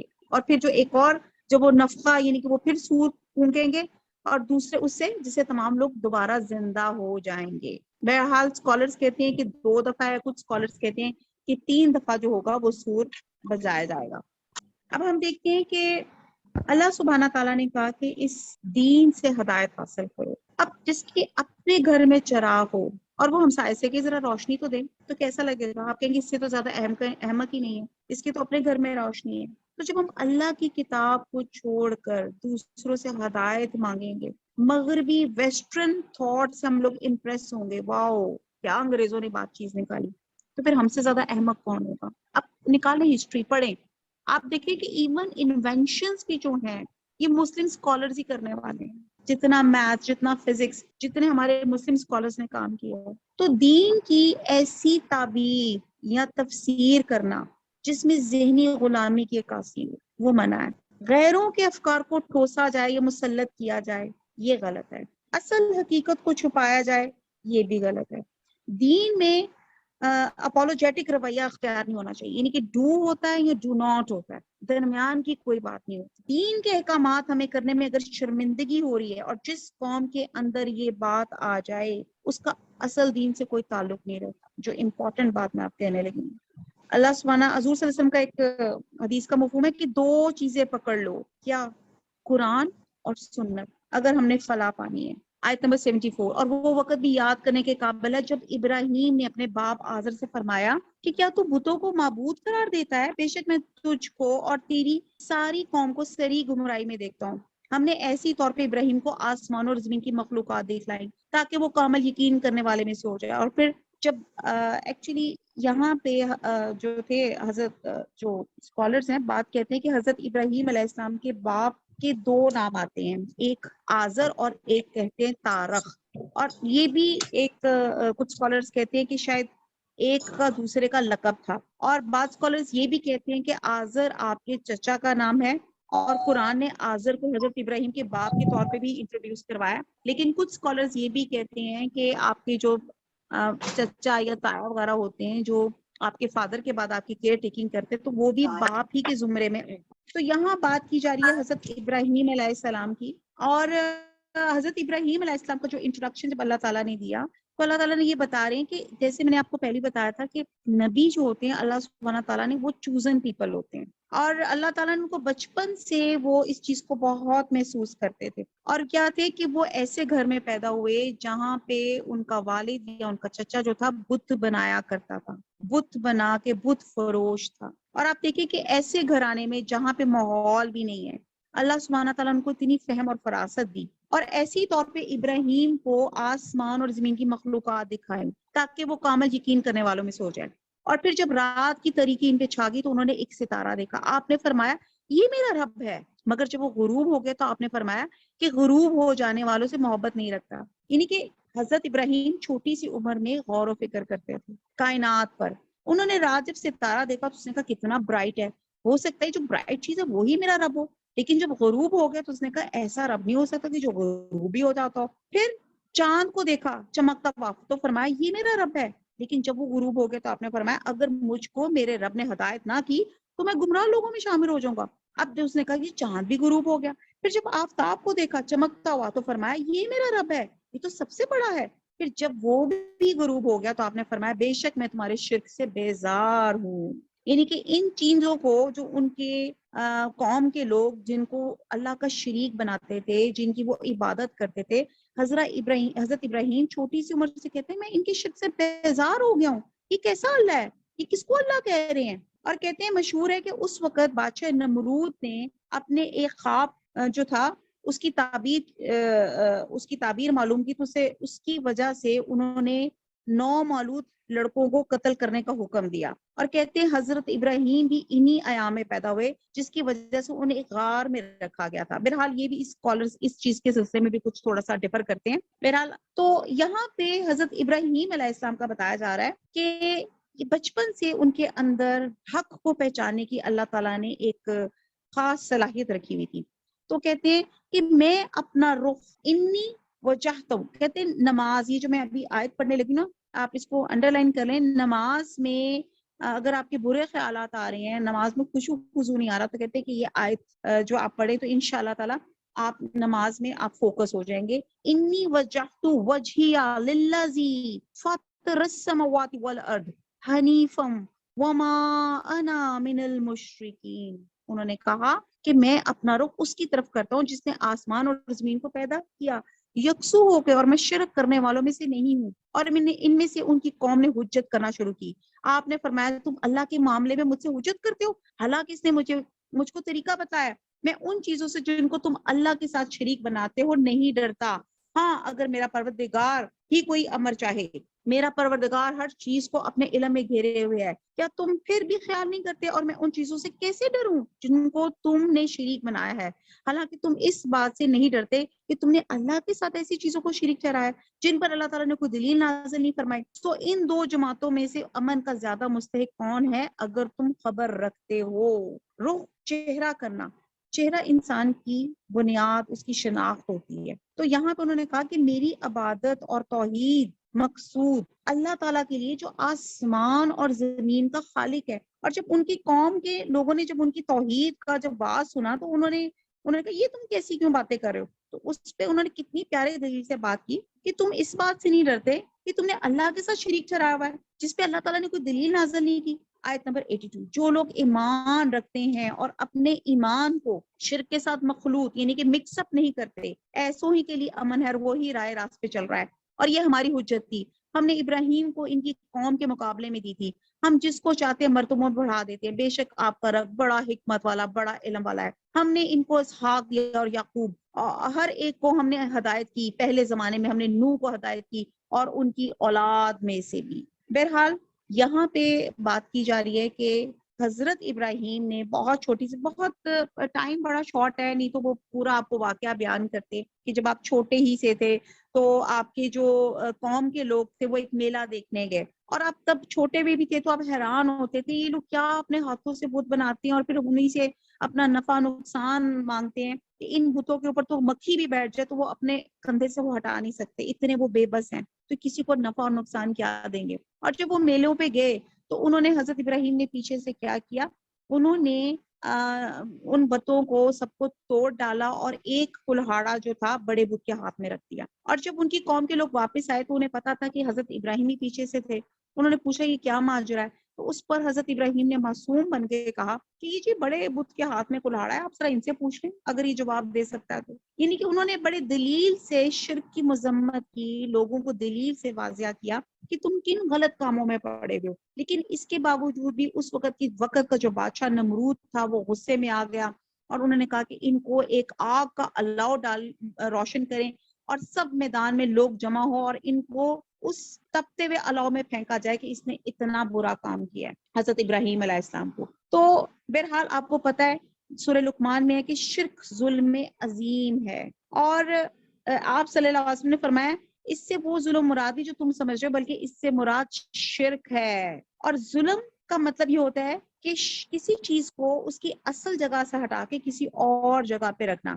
اس اعتبار سے شرک جو ہے یقیناً بہت بڑا گناہ ہے. اور پھر اللہ سبحانہ تعالیٰ نے جب ان کو الاؤ میں بھیجا، اور یعنی کہ اتنی سختی ان کو ایک توپ کے ذریعے اس کے اندر ڈالا گیا کہ اتنی اس کی ہیٹ کی انٹینسٹی تھی، اور پھر اللہ کے کرم سے وہ آگ امن اور سلامتی والی بن گئی جس کو سب لوگوں نے دیکھا، اس کا آئی وٹنس سب لوگوں نے کی. آگے آ جاتے کہ ہم نے ان کو اسحاق اور یعقوب دیے. یہ بھی بہت میں ڈیٹیل سے آپ کو بتا چکی ہوں کہ یہ اللہ سبحانہ تعالیٰ نے یہ بڑا واقعہ تھا کہ آپ بہت ایج ہو چکی ہوئی تھی، اور آپ کی جو بیوی تھی حضرت سارہ وہ بھی بہت ایج کی ہو چکی تھی، اور انفرٹیلٹی کیس تھا، بانجھ تھیں وہ، اور اللہ سبحانہ تعالیٰ نے ان کو خوشخبری دی تھی حضرت اسحاق کی اور ان کے ساتھ حضرت یعقوب علیہ السلام کی. تو ہر ایک کو ہم نے ہدایت کی.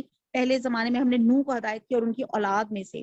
اب یہ پورے سٹیپ بائی سٹیپ آ رہے ہیں کہ یعنی کہ حضرت نوح کی اولاد میں سے حضرت داؤد اور حضرت سلیمان علیہ السلام تھے. داؤد کو اور سلیمان کو اور ایوب کو اور یوسف کو اور موسیٰ کو اور ہارون کو، اور اسی طرح ہم نیک کام کرنے والوں کو جزا دیا کرتے ہیں. اور نیز زکریا کو اور یحییٰ کو اور عیسیٰ علیہ السلام کو اور الیاس کو، سب نیک لوگوں میں سے تھے. نیز اسماعیل علیہ السلام کو، یسع کو اور یونس کو اور لوط کو، اور ہر ایک کو تمام جہان والوں پہ ہم نے فضیلت دی. نیز ان کے کچھ باپ دادوں کو اور کچھ اولاد کو اور کچھ بھائیوں کو، اور ہم نے ان کو مقبول کر دیا، ہم نے ان کو راہ راست کی ہدایت کی. یعنی کہ اللہ سبحانہ تعالیٰ بتا رہے ہیں کہ اللہ تعالیٰ نے کچھ 18 انبیاء کا ذکر کر کے اللہ تعالیٰ فرما رہے ہیں کہ اگر یہ حضرات بھی شرک کا ارتکاب کر لیتے تو ان کے سارے اعمال برباد ہو جاتے.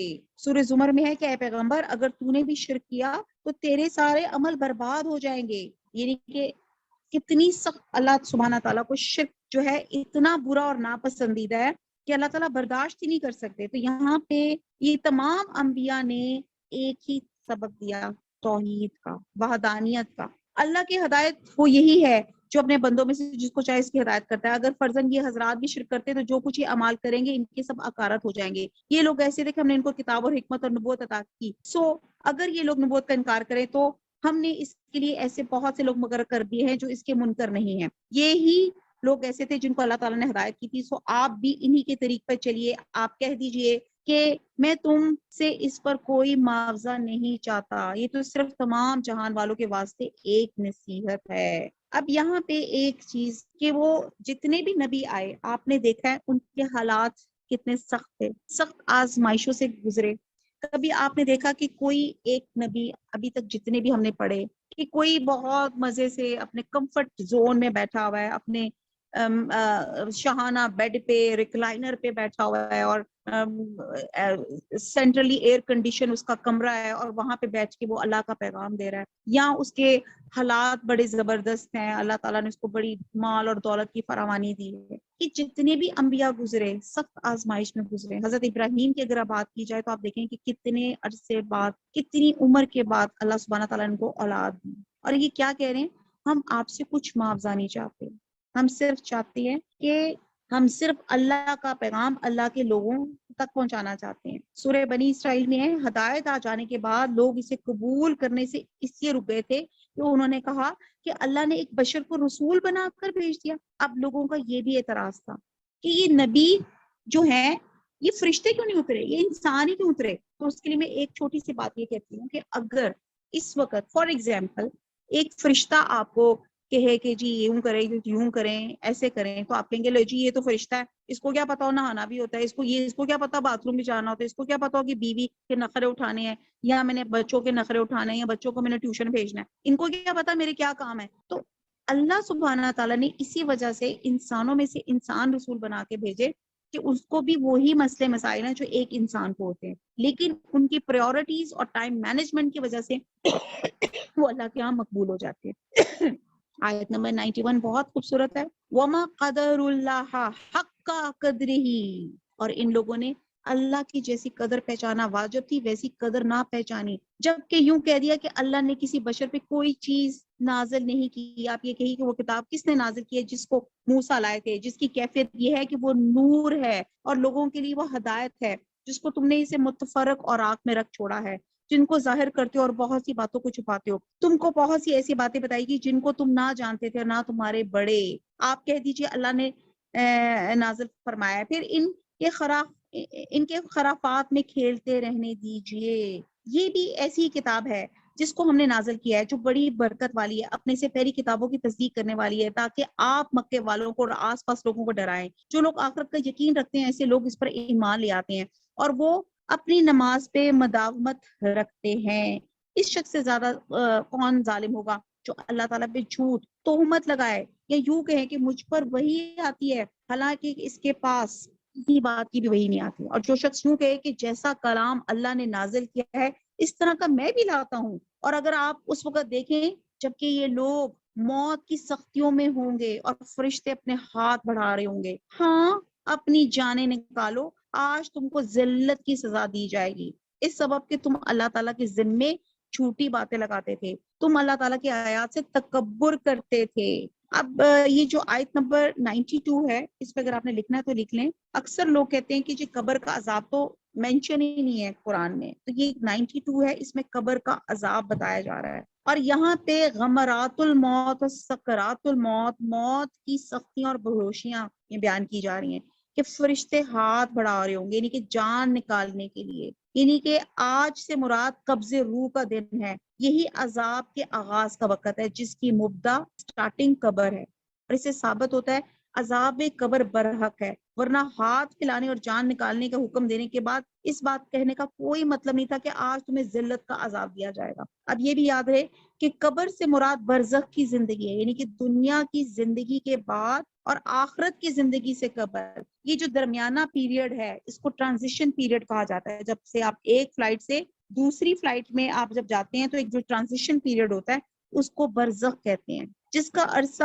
انسان کی موت سے قیامت کے وقوع تک ہے۔ یہ برزخی زندگی ہے، چاہے اسے کسی درندے نے کھا لیا ہو، اس کی لاش سمندر کی موجوں کی نظر ہوگی ہو، یا اسے جلا کے راکھ کر دیا ہو، یا قبر میں دفنا دیا گیا ہو، یہ برزخ کی زندگی ہے جس میں عذاب دینے پہ اللہ تعالیٰ قادر ہے۔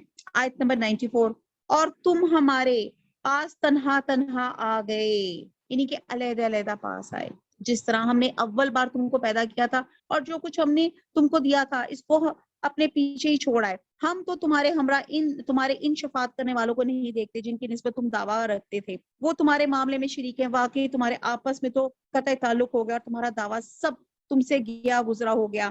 بے شک اللہ تعالیٰ دانے کو اور گٹھلیوں کو پھاڑنے والا ہے، وہ جاندار کو بے جان سے نکالتا ہے اور وہ بے جان کو جاندار سے نکالنے والا ہے۔ اللہ تعالیٰ یہ ہے، سو تم کہاں الٹے چلے جا رہے ہو۔ اب یہاں اللہ تعالیٰ کی بے مثال قدرت اور کاریگری کا بیان ہے۔ آپ یہ دیکھتے ہیں کہ جب ایک دانہ یا ایک بیج جسے کاشتکار زمین کی تہ میں دباتا ہے، اب وہ تو گم ہو جاتا ہے، جو میں بار بار کہتی ہوں۔ اب اس بیج کو، اس سیڈ کو جو زمین میں جاتا ہے، اس میں سے اللہ تعالیٰ انواع و اقسام کے درخت، انگور اور بیلیں نکال دیتے ہیں۔ کبھی آپ نے غور کیا ہے؟ اچھا زیادہ غور نہ کریں، آپ صرف اپنے گھر کے باہر جو چھوٹی سی ایک کیاری ہے اس میں آپ دیکھیں، زمین ایک ہے، پانی اس میں ایک دیا جاتا ہے جسے کھیتیاں سراب ہوتی ہیں، لیکن جس چیز کے وہ دانے یا گٹھلیاں ہوتے ہیں اس کے مطابق اللہ تعالیٰ مختلف قسم کے غلوں اور پھلوں کے درخت ان سے پیدا کرتا ہے۔ تو یہ اللہ تعالیٰ کے کوئی اور بھی ایسا کر سکتا ہے؟ آپ دیکھتے ہیں ایک بیج جو زمین میں جاتا ہے اس کو کیا ملتا ہے؟ فار ایگزامپل آم ہم سب کو بہت پسند ہے، آم کی گٹھلی آپ نے دبائی، آپ نے زمین پہ اس کو لے گئے، زمین میں اس کو کیا مل رہا ہے؟ نمک، اس کو سوائل مل رہی ہے۔ سوائل کبھی آپ نے ٹیسٹ کیا؟ میں نے خیر بچوں نے بہت مٹی کھائی دی ہے، وہ سالٹش ہوتی ہے ذرا تھوڑی سی، آپ کو وہاں پہ دیکھتے ہیں کہ نمک ہے۔ پانی کیا ہے؟ ٹیسٹ لیس ہے۔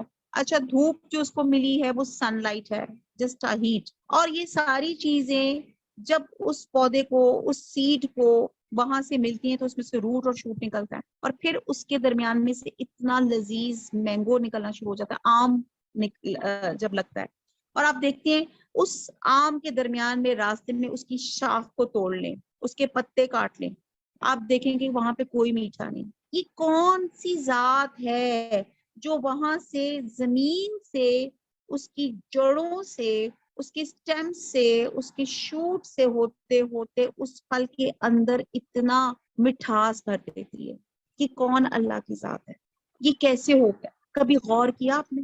وہی ایک ہی مٹی، اور اسی مٹی پہ آپ دیکھتے ہیں کہ لیمن بھی لگ جاتا ہے، اسی مٹی پہ آپ دیکھتے ہیں کہ موسمی اورنج بھی لگ جاتا ہے۔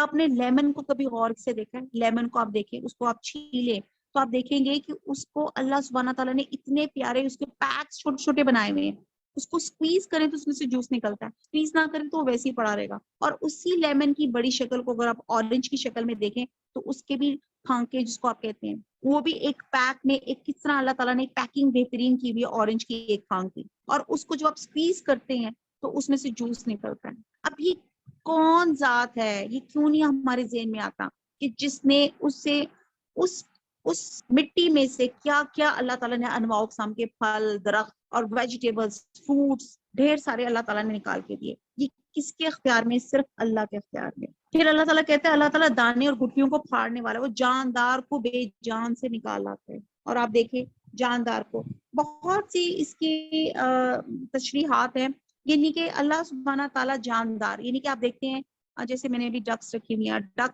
انڈا دے رہی ہیں یا مرغی انڈا دے رہی ہے۔ انڈا کیا ہے؟ یولک اور ایگ وائٹ، اور اس میں سے پھر اللہ کے کرم سے بچہ نکل جاتا ہے اس نان لیونگ چیز سے۔ اور پھر آپ دیکھتے ہیں کہ اسی طرح اللہ تعالیٰ نے حی کو، زندہ کو مومن، اور مئی کو میت کو، مردہ چیز کو کافر سے اللہ تعالیٰ نے ڈونیٹ کی مینشن کیا ہے کہ جس طرح مومن کے گھر میں کافر یا کافر کے گھر میں مومن پیدا ہو جاتا ہے، تو اللہ تعالیٰ بے جان کو جاندار نکالتا ہے۔ تو اللہ کہہ رہے تم کہاں الٹے پھرتے جا رہے ہو؟ تمہیں کیوں نہیں سمجھ آ رہی؟ وہ صبح کا نکالنے والا ہے، اور اس نے رات کو راحت کی چیز بنائی۔ اچھا کوئی ہے جو رات کو نکال دے یا رات کا سپین لمبا کر دے یا دن کا سپین لمبا کر دے؟ اور سورج اور چاند کو حساب سے رکھا ہے، پھر غور و فکر کرے، سورج اور چاند کو حساب سے رکھا ہے، ان کے اپنے اپنے آربٹس ہیں، اپنی اپنی جگہوں پہ وہ گھوم رہے ہیں۔ یہ ٹھہرائی بات ہے ایسی ذات کی کہ قادر ہے، بڑے علم والا ہے۔ وہ ایسا ہے جس نے تمہارے لیے ستاروں کو پیدا کیا کہ تاکہ تم ان کے ذریعے سے اندھیروں میں، خشکی میں اور دریا میں راستہ معلوم کر سکو۔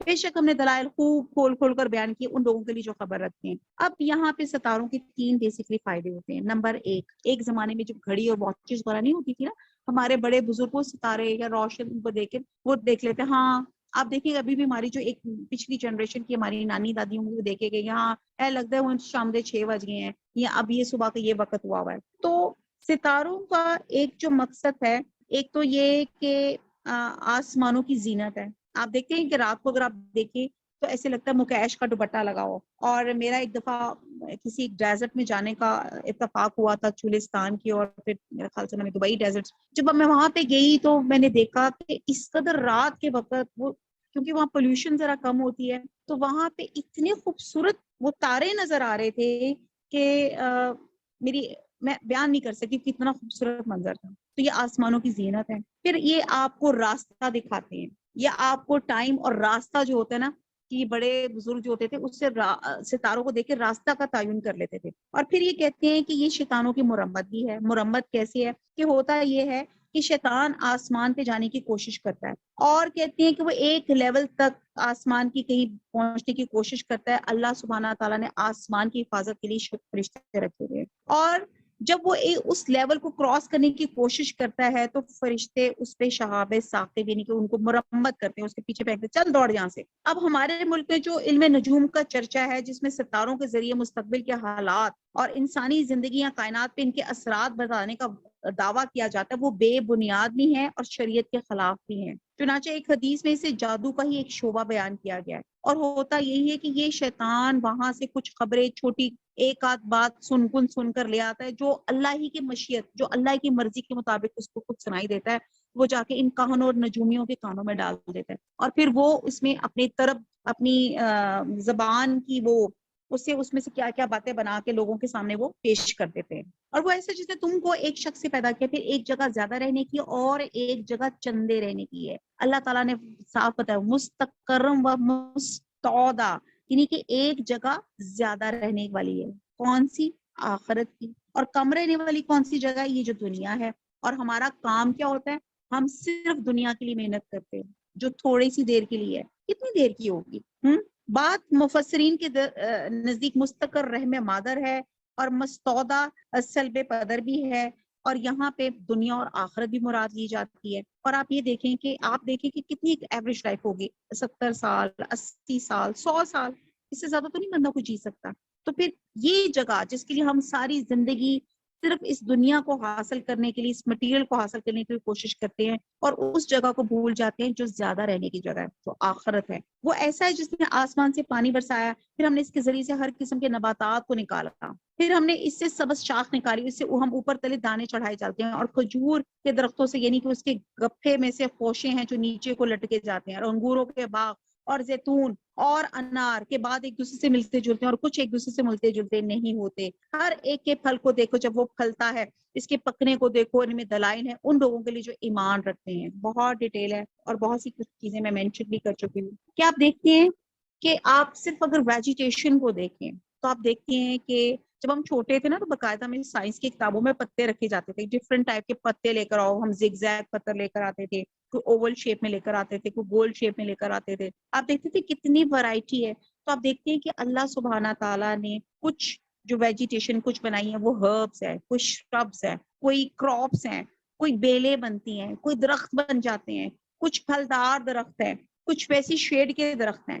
کیسے کیسے، اور کیا ہے؟ وہی مٹی، وہی پانی، وہی سن لائٹ، اور پھر آپ دیکھیں کتنی ورائٹی ہے تمام چیزوں کے پھلوں میں۔ اور یہ اللہ تعالیٰ کہتے ہیں ان کو پکنے کو دیکھو، ان میں دلائل ہے ان لوگوں کے لیے جو ایمان رکھتے ہیں۔ آیت نمبر 100۔ اور لوگوں نے شیاطین کو اللہ تعالیٰ کا شریک قرار دے رکھا ہے، حالانکہ ان لوگوں کو اللہ ہی نے پیدا کیا، اور ان لوگوں نے اللہ کے حق میں بیٹے اور بیٹیاں بلا سنت تراش رکھی ہیں، اور وہ پاک اور برتر ہے ان باتوں سے جو یہ کرتے ہیں۔ وہ آسمان اور زمین کا موجد ہے، اللہ تعالیٰ کی اولاد کہاں ہو سکتی ہے، حالانکہ اس کی کوئی بیوی تو ہے ہی نہیں۔ اللہ تعالیٰ نے ہر چیز کو پیدا کیا، وہ ہر چیز کو خوب جانتا ہے۔ یہ ہے اللہ تعالیٰ تمہارا رب، اس کے سوا کوئی عبادت کے لائق نہیں، ہر چیز کا پیدا کرنے والا، تو تم اس کی عبادت کرو، اور وہ ہر چیز کا کار ساز ہے۔ اس کو تو کوئی کسی کی نگاہ محیط نہیں ہو سکتی، وہ سب نگاہوں کا محیط ہو جاتا ہے، وہی بڑی باریک بین باخبر ہے۔ کہنے کی بات یہ ہے، کہتے ہیں حضرت عائشہ بھی اس آیت کے متعلق یہ فرماتی ہیں کہ جس شخص نے بھی دعویٰ کیا کہ نبی صلی اللہ علیہ وسلم نے شب معراج میں اللہ تعالیٰ کی زیارت کی ہے، اس نے قطعاً جھوٹ بولا ہے، کیونکہ اس آیت کی روح سے پیغمبر سمیت کوئی بھی اللہ کو دیکھنے پہ قادر نہیں۔ البتہ آخرت کی زندگی میں دیدار ممکن ہوگا، جیسے دوسرے مقام پہ قرآن نے اس بات کا اثبات فرمایا ہے، سورہ قیامہ میں آتا ہے کہ کئی چہرے اس دن تر و تازہ ہوں گے، اپنے رب کی طرف دیکھ رہے ہوں گے۔ تو اس سے معلوم ہوتا ہے کہ دیدار جو ہے وہ آخرت میں ہی ہوگا انشاءاللہ تعالیٰ اللہ تعالیٰ کو، اور یہ آخرت میں سب سے بیسٹ تحفہ ہوگا، اللہ کی رضا اور اللہ کا دیدار۔ آیت نمبر 104۔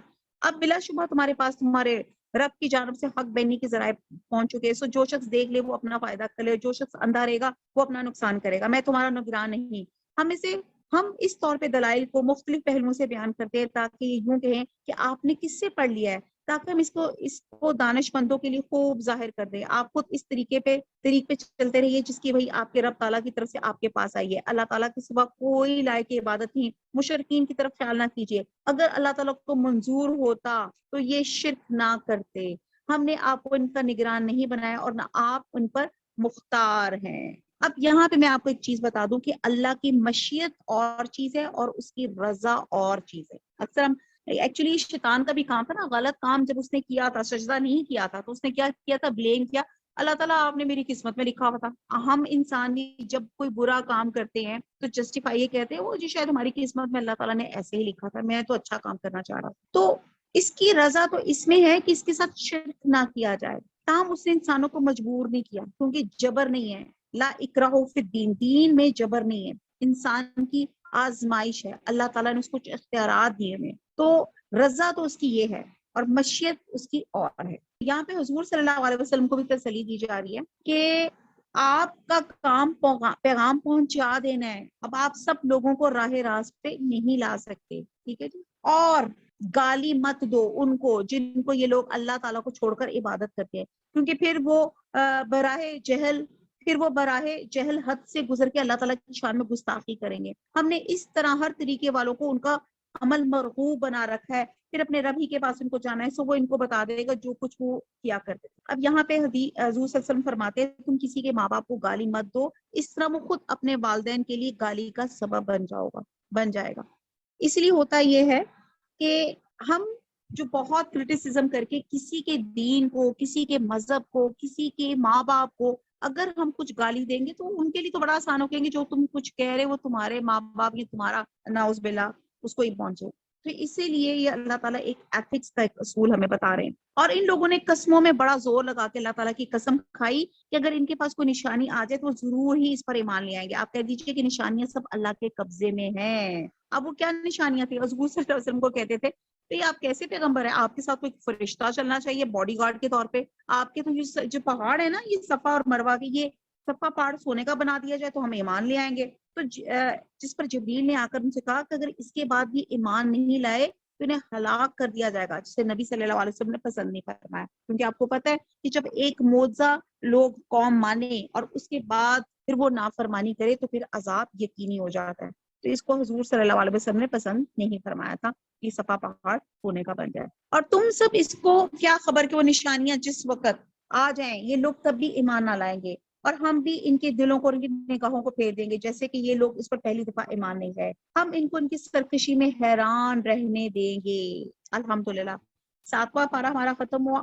علینا الا البلاغ، سبحانک اللہم و بحمدک، نشہد لا الہ الا انت، نستغفرک و نتوب الیک۔ والسلام علیکم ورحمۃ اللہ وبرکاتہ۔